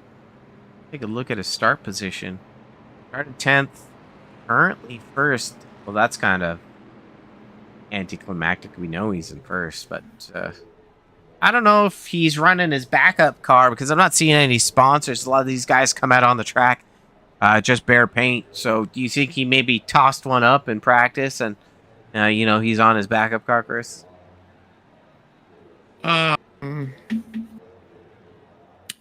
What do I think? I don't know. I think maybe he's holding out for maybe the highest sponsorship dough.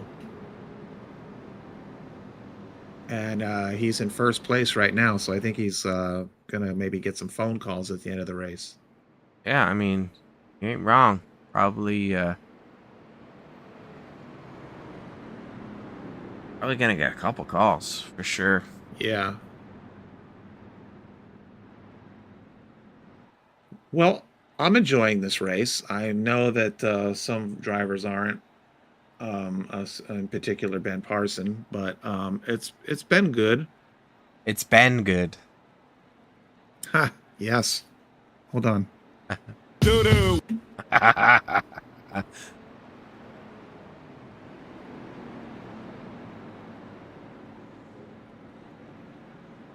All right, lights are off on the pace vehicle. We're going to be going green with 28 laps to go. Outlier TV, make sure you click your like and subscribe gearbox in the bottom right for watching it in 4K.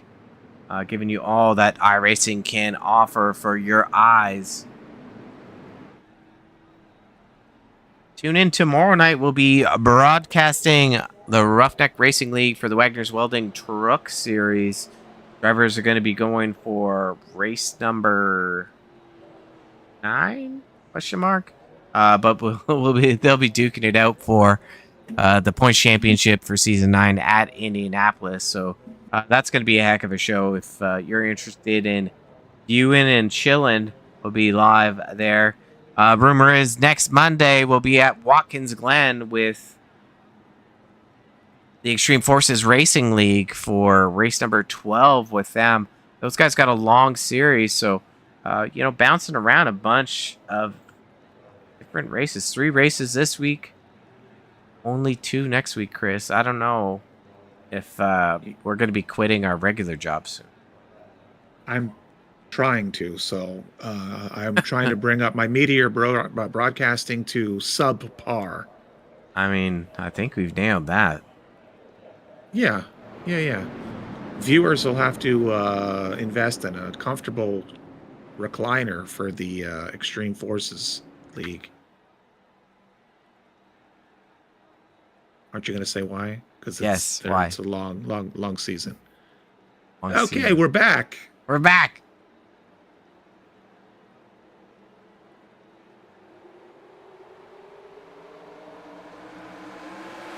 Great racing underway again. 29 laps to go. But, you know, Chris, we had a viewer earlier on be like, hey, yo, what's up with Vincent Guerrero? Guerrero up in the top 5 after chilling.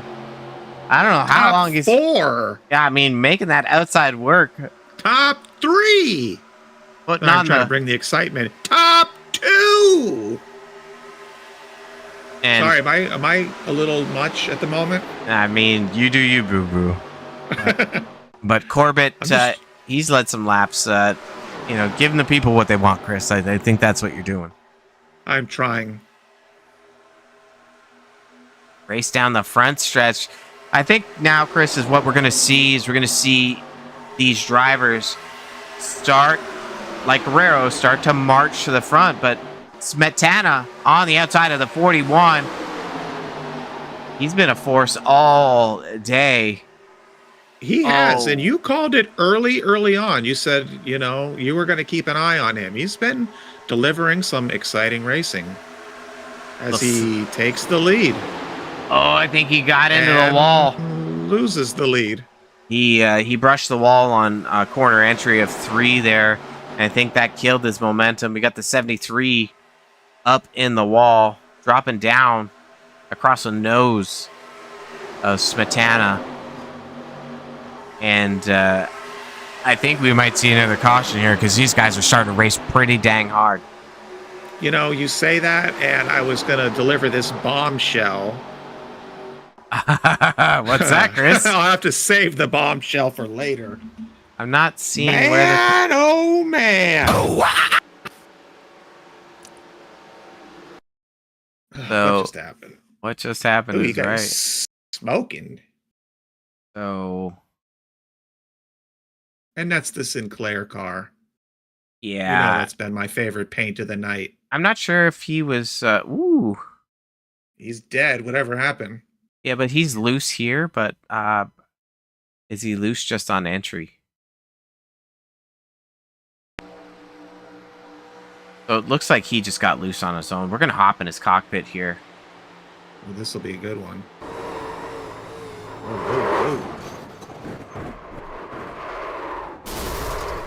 That's a motor.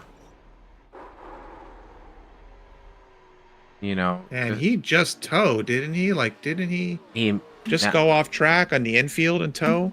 He's in the, yeah, he towed immediately. So, yeah. Looks like Spalding, unfortunately, lost it on his own. I'm not sure who got involved with him. That might be the 88 of Garside. I think so. And that's Sox in the 312. Oh, Sox just makes it through. Made it. And I don't think that's the kind of aero package you want on these cars. No, it's not going to help. He's still sitting there, though. I mean, he's chilling. We're in replay mode. I thought he dropped, but... Look at that motor. Don't you wish you had a cool motor like that? I do. We figured out what happened. What happened? You got to say it like that every time, Chris. What happened? I'll find that drop, and it'll be a nice addition to this segment that we've introduced. OTV presents What Just Happened. Corbett, let's be real. Let's have some real talk. He's been up front a lot of the second half of the race, Chris.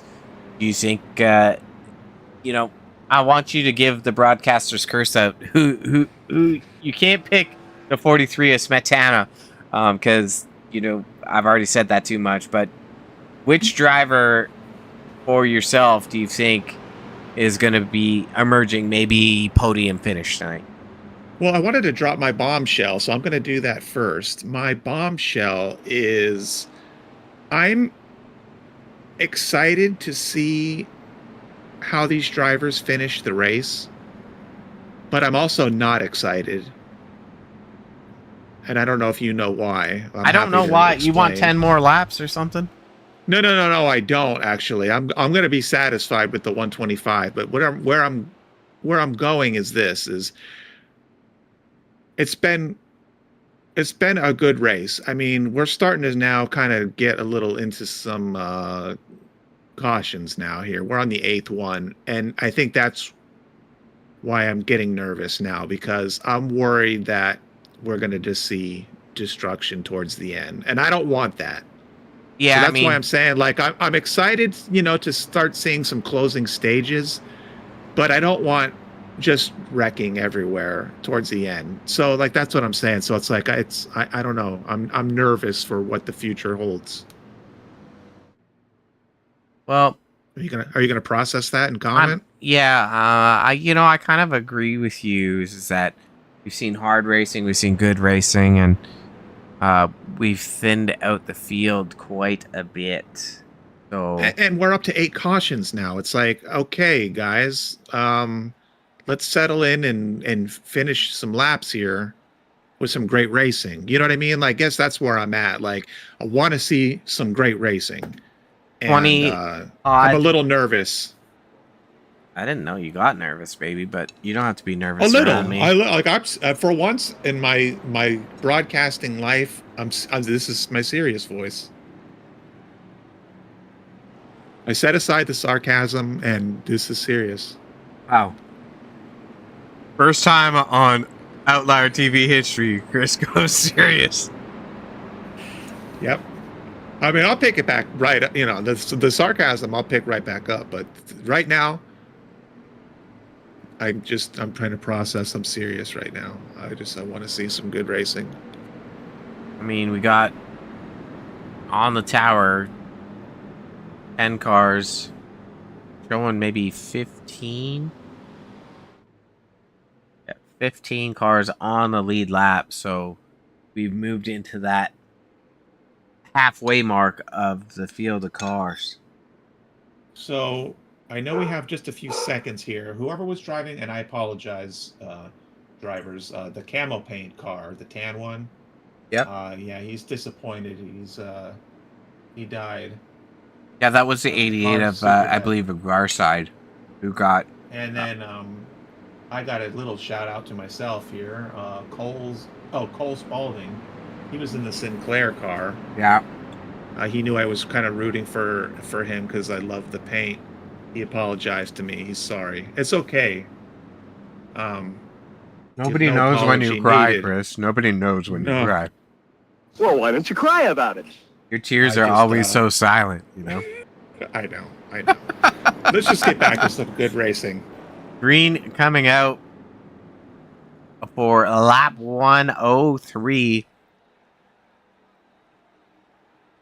So not much time left. 15 cars in the field. I think it's still pretty open, but I want this to finish, under green. There's only one GWC attempt. Let's get it started in here. Easy, Ferg. Okay. Barker on the inside. Getting a good run. Corbett drops to the bottom. Looks to steal that air. Guerrero on the high side with Shu in behind him. Smetana on the bottom. I think, sometimes you need these cautions to thin out the herd. Oh, Guerrero. I don't know if you saw that, but I did not. That back end is not supposed to be in front of the front end, and that car was sideways. Ooh, Corbett with some quick dropping on the 46 of Barker. He's going to have to be mindful of those lane changes. Smetana looking underneath Barker. Oh, man. This is definitely heating up here. Jew getting a shout out from Ben Parson. I think they had... Oh! Oh no. And Banky bringing a locomotive. See what I did there? Oh, man. Just all See, the... Robert, this what I mean. Ooh, Allie. Your favorite, bud. It is. Allie is one of my top sponsors. Gonna go back. Oh, man. I mean, this is what I'm getting at.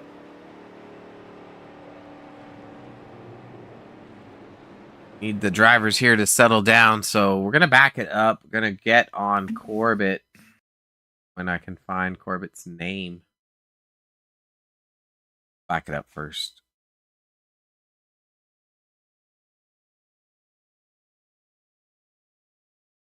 You know, we were starting to have some sexy racing. I think, and this you said something that I really love a few races ago. Do you remember? I think everything I say you love. Well, I'll confirm that's not true. No, really. What did you say that I really liked? Driver insanity.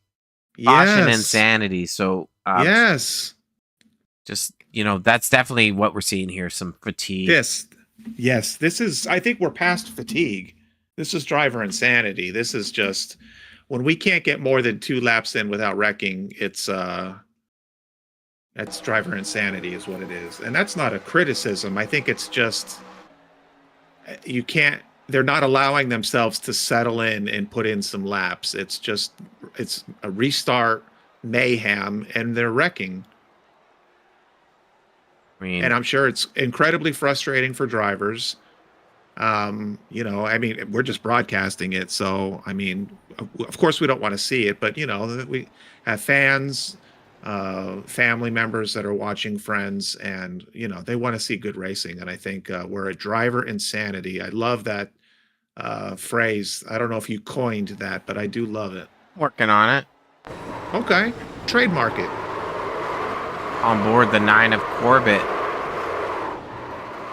Not supposed to be pointed that way, but you know, he did get contact from the 46 of Barker, so the incident is going to go on the 46 of Barker. I'm not sure if the Corbett had checked up a little bit, but looking like Corbett relatively unscathed from the contact. Not sure, just looking around at some of these other drivers. Foster, not this time.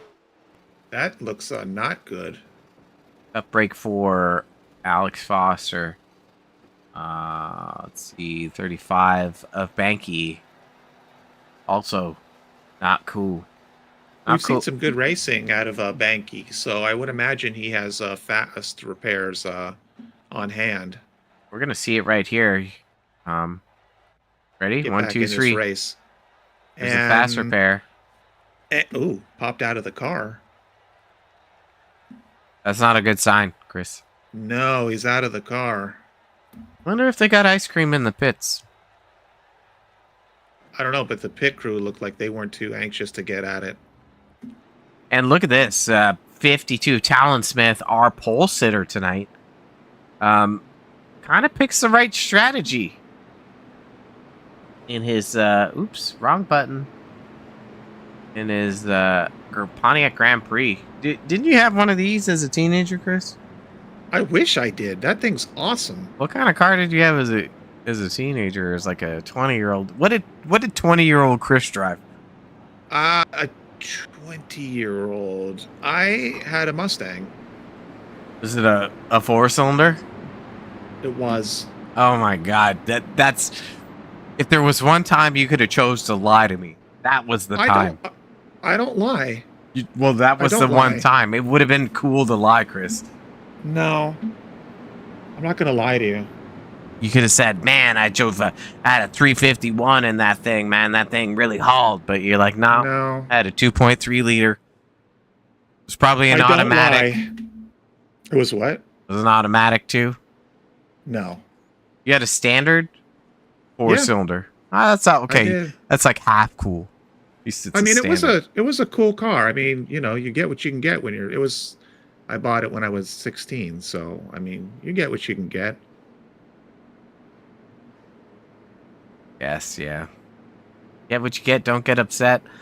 Looking at our lap leaders, most laps led 38 by that 33 machine. Not in the field. Barker second with 24.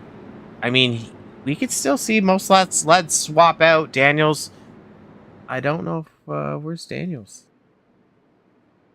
Rolling around. He's in the lead. Chris, come on, help me out. Corbett, we've seen him. I was looking at something else. Not me. No, never. Well, here we are. 18 laps left. Getting ready to do the dance one more time. Another one. DJ Khaled. Good start by the O2. Daniels thinking about chalky milk every time. And we talked to Daniels a couple times. We have. I'm like, man, I'd really like some chocolate milk. I never do it.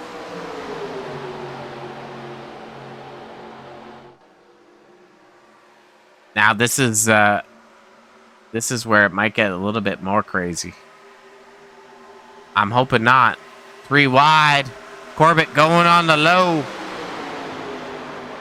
He holds his line. Look at that. That's the kind of driving we want to see. Ooh. That's some top shelf driving right there. Who is that? Oh, that's Smetana. Just put it right in the middle there. And then we got the 312 of Sox up in the mix. You know, we saw him get involved, fall back, and now he's up in the mix again. But these guys are going ham for the lead. I know I'm showing favoritism, but don't sleep on Great House in 6th place at the moment. No, these cars are going to be rocket ships, but it's going to be how they manage the corners here. You know, there's lots of room in Daytona to run 2 and 3 wide. I wouldn't be going 4 wide in the turns here because these cars are unstable. But definitely 3 wide's more than achievable.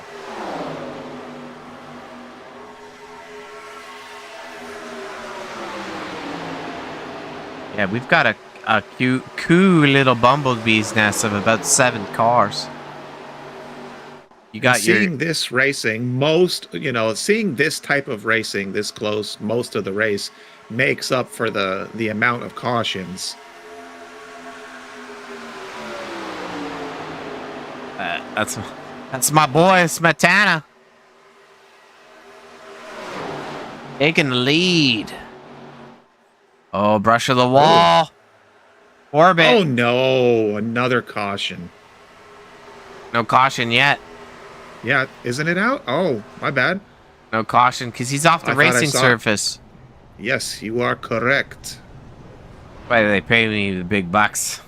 The big bucks. I'm still learning. Go ahead and take a look at our OTV instant replay here and figure out what just happened. We're going to click play. Great House, slight contact. As Corbett pulls off the wall. Oh, wow. Oh, Malarkey. Oh, and even he recovered. Great job by these guys to keep it green. Tough break. Yeah, great racing. I mean, his car didn't recover from that, unfortunately, but yeah, he righted that ship. Yeah, I'm just happy it stayed green, but breaks my heart for the damage.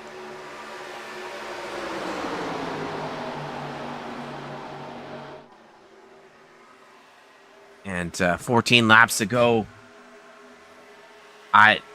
Oh!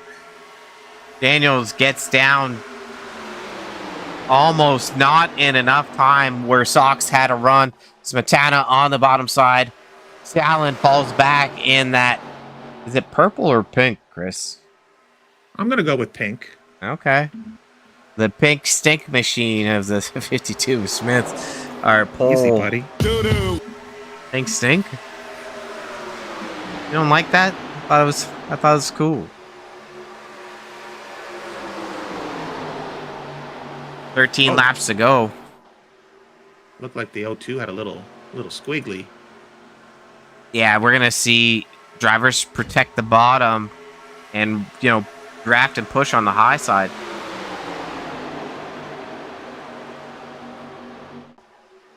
You know, great job. Let's take a look at our pit stop stats here. Driver, brushing on the wall further back. Not sure who that was. But very similar pit strategies here. Daniel's not on the same one. He's the one with the oldest tires. And now you can see the light shine off these cars. Can you, I was just going to ask for that. I just wanted to see here. We've lost some cars. I didn't know where we were at, some different strategies. All right, so this map here kind of gives us an idea what it's looking like.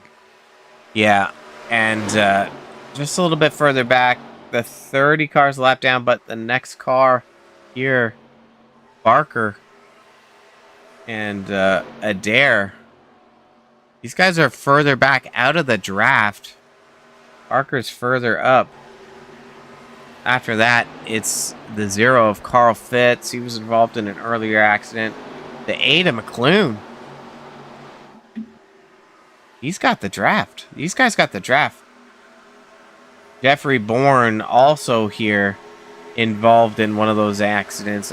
Yeah, I don't know if any drivers haven't been involved.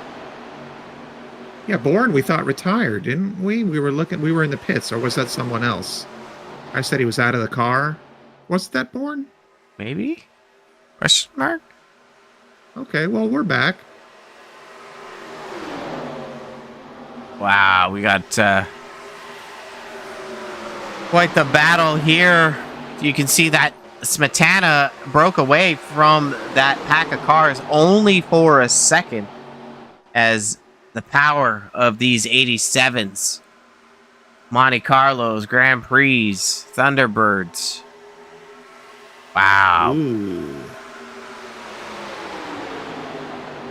10 laps to go. And it's getting to one of those don't breathe kind of moments, you know? Yeah, I do know. I almost don't want to really say things. You'd probably like that, wouldn't you? Yeah, I'm not your wife. I can't be. I wear wigs on Sunday, but don't tell the viewers, buddy. I just like the heels. Yeah, they accentuate my calves. Well, this is getting awkward. Good battle for the lead down the backstretch. Yeah, baby. Smetana losing the little race there with Smith pushing the bumper of Sox. Guerrero in behind him with Greathouse in behind. Or sorry, on the outside of him with Daniels in behind there. Shu also in the mix. And you can see just a little bit further back, there's another pack of cars lingering. So, you know, there might be the strategy there that these guys are going to get a little sweaty, race a little hard, and hopefully they have an opportunity to avoid chaos. Who's our big... Is Guerrero our big mover? What do you think? I don't know. It's just I have no idea. Started in the up front, was in the back for a while. He's back up front. I mean, he didn't. He started in the back. He's our biggest mover right now. Oh, I thought he was in the front. I thought he started up front. You're watching a different race. I am. This is the worst. Yeah, you don't even know where you are right now, do you? This has been one of the most interesting Talladega races I've ever broadcast. We're at Daytona.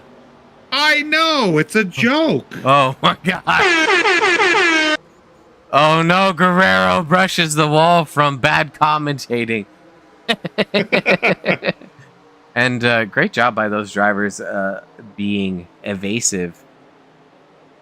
And that's going to give Smetana the most positions gained on the night right now. And Talon Smith in that 52 machine doing a great job of kind of commanding the cars in behind him and saying, hey, I didn't just qualify up here because I was good at qualifying. I'm up here because I know how to get around this place.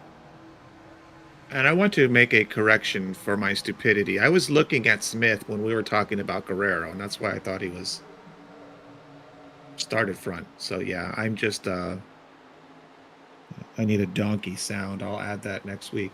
Yeah, I mean, back to mediocre at best broadcasting. I brought us down, I think, 2 notches. Apologize. Oh, brush to the wall there in behind. But, you know, we've seen these cars brush the wall, and it's how they pull off the wall which gets them in trouble. We're going to hop on in the cockpit of Smetana in that 25 car, or as you see it, 43 on the screen. And this is what we haven't really had time to see too much of, is where these guys settle down and get some laps in. I mean, you're going fast in the corners. We saw lower speeds of 190 mile an hour in the corner, but now we're seeing 197. So 5 laps to go. Now 4 at the line. We're going to bounce back to a different car on the 00. Steven Shu. 02 Daniels on the inside of him as they go down into turn 1. Hot Wheels, the 40 machine of Great House. I mean, we got a pretty dang close battle in the top 6 here. We do, and I would like to see a little bit of luck here for Steven Shu. I think he's a good guy, good racer, and I think things haven't worked out for him the last few races, so I would like to see a nice result for him. You know, hats off to Steven Shu. He's actually part of the Foothills group, so, you know, repping the series itself. And another driver in the Foothills stable is the 46 of Barker, who's likely, I don't know if he's suffering damage. He's 8 seconds back, but he might be hoping for a caution to use a fast repair. He might have been pocketing a fast repair just to be safe. Talon Smith moving to the low side, pulling those cars to the bottom side. That's Smetana and Sox, Daniels, Shu, and Greathouse in the top 6. McClune 7th, and Guerrero. Oh, whoa, no. Oh, no. I think we're going yellow. He's below the surface before losing speed. There's not going to be a caution for that, but we're going to try to figure out what. We got 2 laps. If there ever was a broadcaster's curse. Let's see if we can see this quickly. So we got some good racing. So it looks like Shu drifts up on the track on Greathouse, and there's just nowhere to go, unfortunately. That's going to spin him around. Go back to live action because we're in the closing laps here. They're about to take the white flag. But I'm nervous. Race is official. No GWC attempts after this. Big bump from Daniels on Sox. Smetana on the high side in behind Daniels. Smith on the bottom.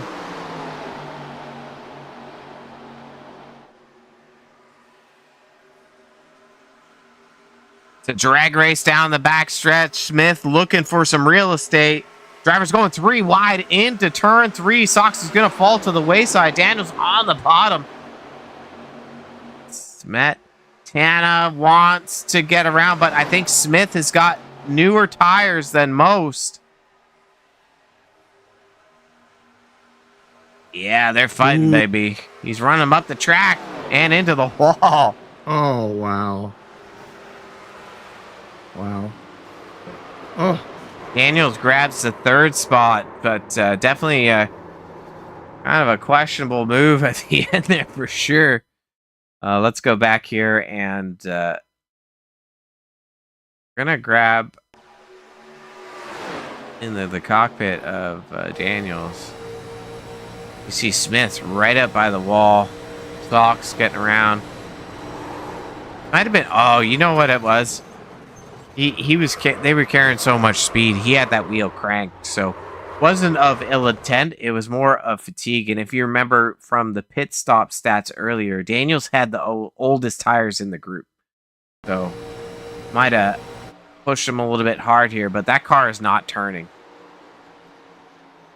So racing hard to the end. It is what it is. Great House grabs that 5th spot, and Guerrero 6th, but you know, we'll maybe bring some suspense with some stats later. I don't know if we got anybody on the track. Right, meow. We'll throw up this screen for a second as we roll it back.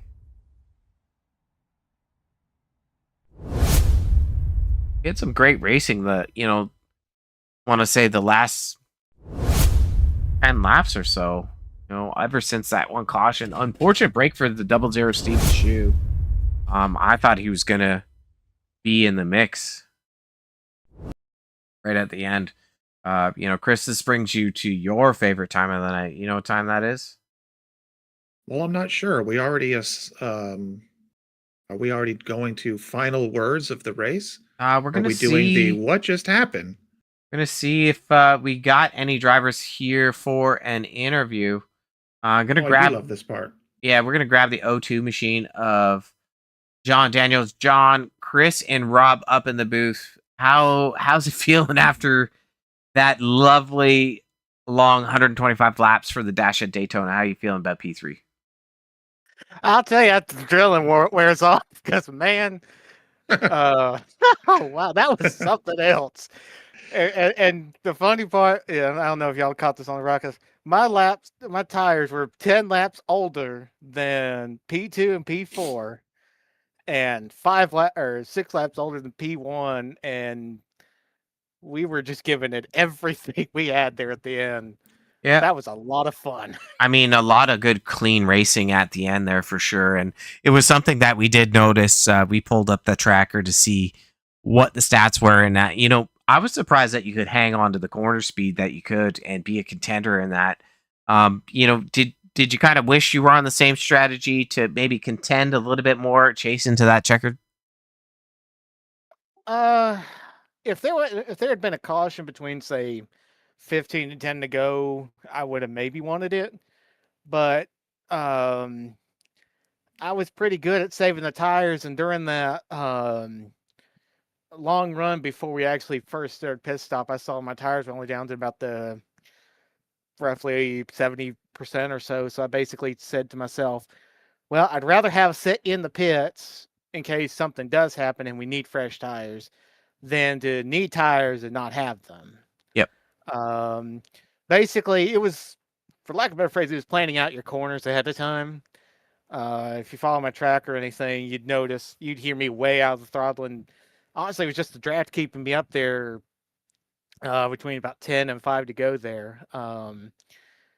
Basically, just how you plan the corner so that you could gain on exit while others were sliding up and getting out of the throttle on exit to avoid the wall.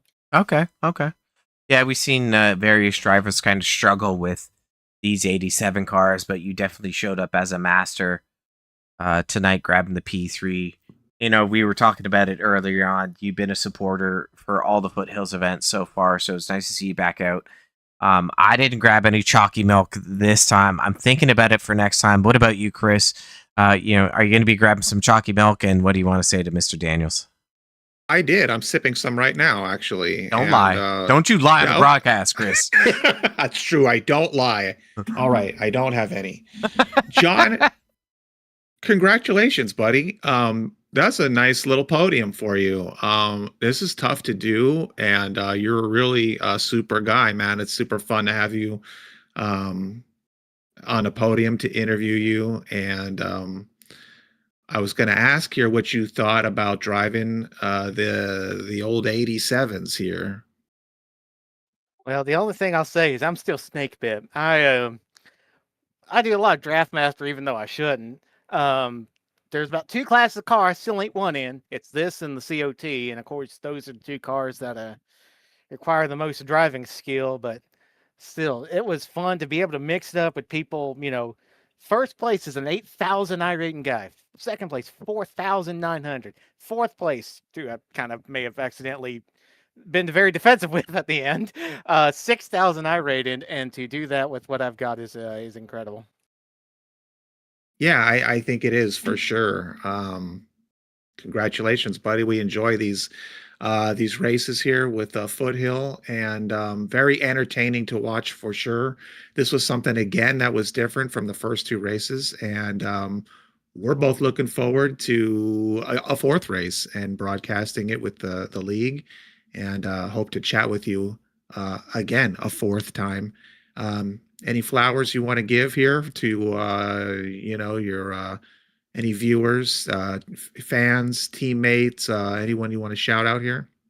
I had a spotter here towards the end. A good old friend of mine, Mr. John Houston, gave me some tips and insights toward the end to help secure this as we did. But in the meantime, I'm going to have to get going, but hopefully I'll see y'all next time, and hopefully this time in Victory Lane. Heck yeah. Awesome. That sounds good, buddy. Congrats again. We'll see you next time. Take care, and thank y'all for broadcasting. Of course. E3 finisher John Daniels, getting her done the best that he can. And time to bring in our second place finisher, the 312 machine, Brandon, Chris, and Rob up in the booth. My overlays have gone to not so good, but take us through your race there. We saw you marked up to the front. We saw you fall to the back. We saw you involved in a caution. Did you think you were going to be battling out for the win at the end? I think we had a good shot there. Yeah, I was definitely counting on being able to make the move, and I wasn't able to make the move on the last lap. Yeah, I mean, Yep. tough battle. I mean, Talon Smith, heck of a job there. Smetana in the battle as well. Daniels, Great House. Everyone was there.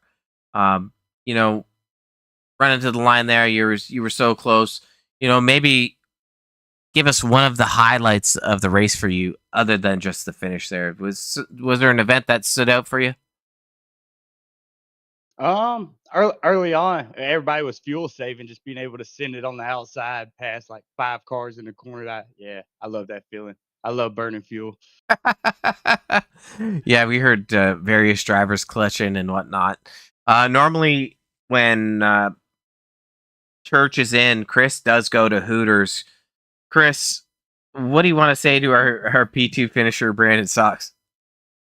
Brandon, buddy, congratulations. I have to thank you because you gave me a lot of opportunities for this drop, Your boobs are huge. which it was entertaining to me, and probably me only. But no, you had a great race. It was cool to see you up at front. And then, you fell towards the back, and then you climbed right back up front again. So a lot of talent, of course. It looked like this was a tough race for sure. I would imagine you'd agree that probably these cars for what do we do, 125 laps starts to get a little tiring, especially several cautions and restarts. Would you agree with that? Oh yes, sir, for sure. Yeah, it was definitely, you could definitely feel the tire wear, and a lot of big names in this field. Like you were saying, going through the list, there's a lot of good guys that showed up today. Well, you guys put on an entertaining show for sure. We really do love broadcasting for Foothills Sim Racing. Very good. It's a nice league with a lot of skilled drivers, and you guys delivered again a very entertaining race. And I just wanted to say congratulations to you. We hope to be around for race number 4 and hope to see you at that race, and hope to chat with you again on the podium. Okay. All right. I appreciate you, sir. Oh, and before I let you go, apologize here real quick. Any shout outs, any flowers you want to give to your well, to whoever? Yeah, just anybody that was sitting back watching this event. Yeah, that's who I want to tell it thank you to and congratulate Talon on the dub. Yep, he earned it. Okay, well that sounds great. There was a lot of viewers tonight, a lot of folks in the chat. So yeah, I'm sure they appreciate being appreciated. So thank you for that. Yes, sir. We'll All see you right. next time. All right, y'all have a good one. Okay, you too. Thank you, sir. Time to bring in our race winner tonight. See if we got a copy on Talon Smith. Robin, Chris up in the booth. Talon is here with us. There we go. He had his mic muted. Oh, hello. Hey, there you are, buddy. We hear you now. Hey. So awesome race by you tonight. You grabbed the pole, and when we were watching you through this 125 lap battle, you dropped back through the field. Didn't really see you show your cards until the end. So maybe take us through some of your strategy that was going through your mind. It's like, what happened out there? Geez, there's no strategy. I think I ended up getting wrecked 3 separate times. So I just I just didn't have the car to be up there until the last 30. Oh, well, interesting enough. Like, due to our Outlier TV's mediocre broadcasting and coverage of the race, we didn't really pick up that you were involved in all that. But did you have to use your fast repairs up, or did you have any remaining? Oh yeah, I used up both repairs within the first half, and then I think I lost my spoiler with about 40 to go, so I had to get that repaired eventually. Oh man, that's quite the debacle from starting on the pole, being a contender, but you showed your cars when it mattered most, and you were able to grab the win. So I mean, spectacular driving. You saw some charges from Smetana, you saw them from Sox, Daniels, and I believe Greathouse was up there too. And were you looking in your rearview mirror at all, thinking that was somebody going to beat you to the line, or did you feel you had it covered? I mean, Sox, I thought Sox was going to get there 100%. I mean, once he overtook me off too, I thought he had it, but I ended up getting clear of Daniel. And yeah, I don't think Peter was quite there, but Peter and Sox, they're always great drivers on these speedways with these cars, no matter what. Awesome, awesome to hear your kind words to your competitors. I don't know if Chris is ever kind to his competitors. Chris, what do you want to say to our winner, Talon Smith? Robert, you've yelled at me for being too kind. How dare you? Talon, buddy, congratulations, dude. You did it. Man, tonight was a grueling race. Dude, there was stuff happening all over the place. We saw a lot of cautions. Man, you were awesome tonight. Just really great driving. There's a ton of great drivers on this track, and you beat them all.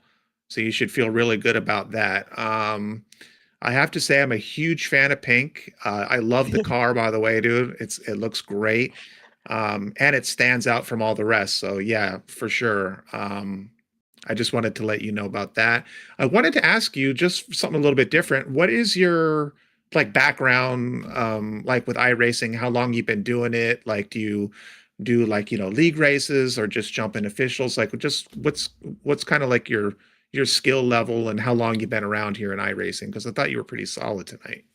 Geez, I can't even remember 3, 4 years maybe, but as of late, I've taken a break as of late, and that quali lap I put down, that was my first lap in a month, I think.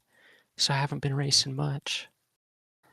Well, maybe you needed just a little break, just settle down, and then as soon as you jumped in, you were just fire, as the youngsters say. I don't know, but you did it, and it was entertaining to watch. I mean, we saw maybe we saw a little too many cautions maybe tonight. But I'll tell you what, though, it was still great racing, a great race. And congratulations to you tonight for delivering.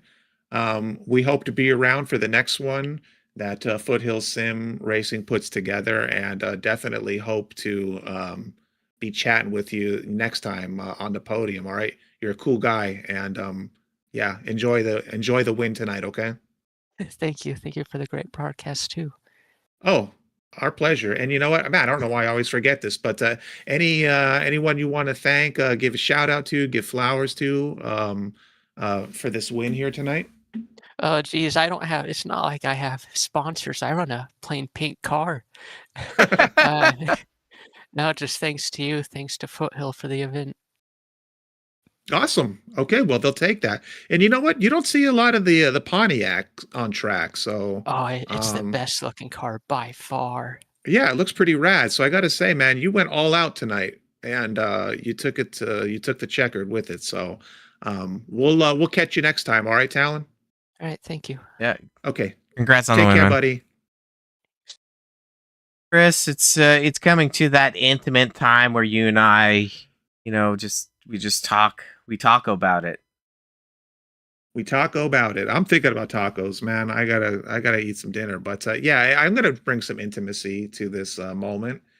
Yeah, Foothills Sim Racing. These guys are awesome. I talked about it a couple times, but they bring a lot of creativity to the races that they set up, their design. I enjoyed it. You know what? I could have done with maybe a couple less cautions tonight, but it's comes with racing, and especially here at Daytona. So you know what? That is what I have to say about those cautions. And I loved the quality of racing that we did get when we Yep. weren't under the yellow. So yeah, I can't wait till we get the phone call for race number 4, because these guys are super awesome. A lot of integrity, a lot of respect, and so it's great to be a part of them. Broadcasting. That's it. That's all I got, Robert. Intimacy complete. That's a lot of intimacy in one breath, Chris. I didn't It know. is. I didn't know if it And was breathe. possible. Yeah, and breathe. It's okay, buddy. Okay. Yeah, I agree with your sentiments there. Foothill Sim Racing does a great job of bringing the iRacing community together. And, like you said, the amount of cautions, we probably could have done without a few of them. That's for sure. But, we saw the last 15 laps, and what we're seeing on the camera right meow is just the battle down the backstretch into turn 3, where Smith takes the lead. Daniels slides up the track just as Sox there gives way to those two cars charging. So it looked like Smetana was gonna show his hand. I had him favored, Chris, and I don't know why you jinxed him. But I didn't say anything. that's You not do what you cool. want to do. You do what you want to do. Not cool, brother. It's definitely not cool. You lose. But these drivers just I thought he was great all race. I'll give him that. That was Mr. Consistency. Yeah, he was up everywhere near the front after all the dust settled. So I'm just happy to see that. We'll be able to see the race results once they cross the line here, because the session is closed. So just thanks to the viewers tonight watching. Make sure you click like and subscribe. We're a long way from getting our plaque.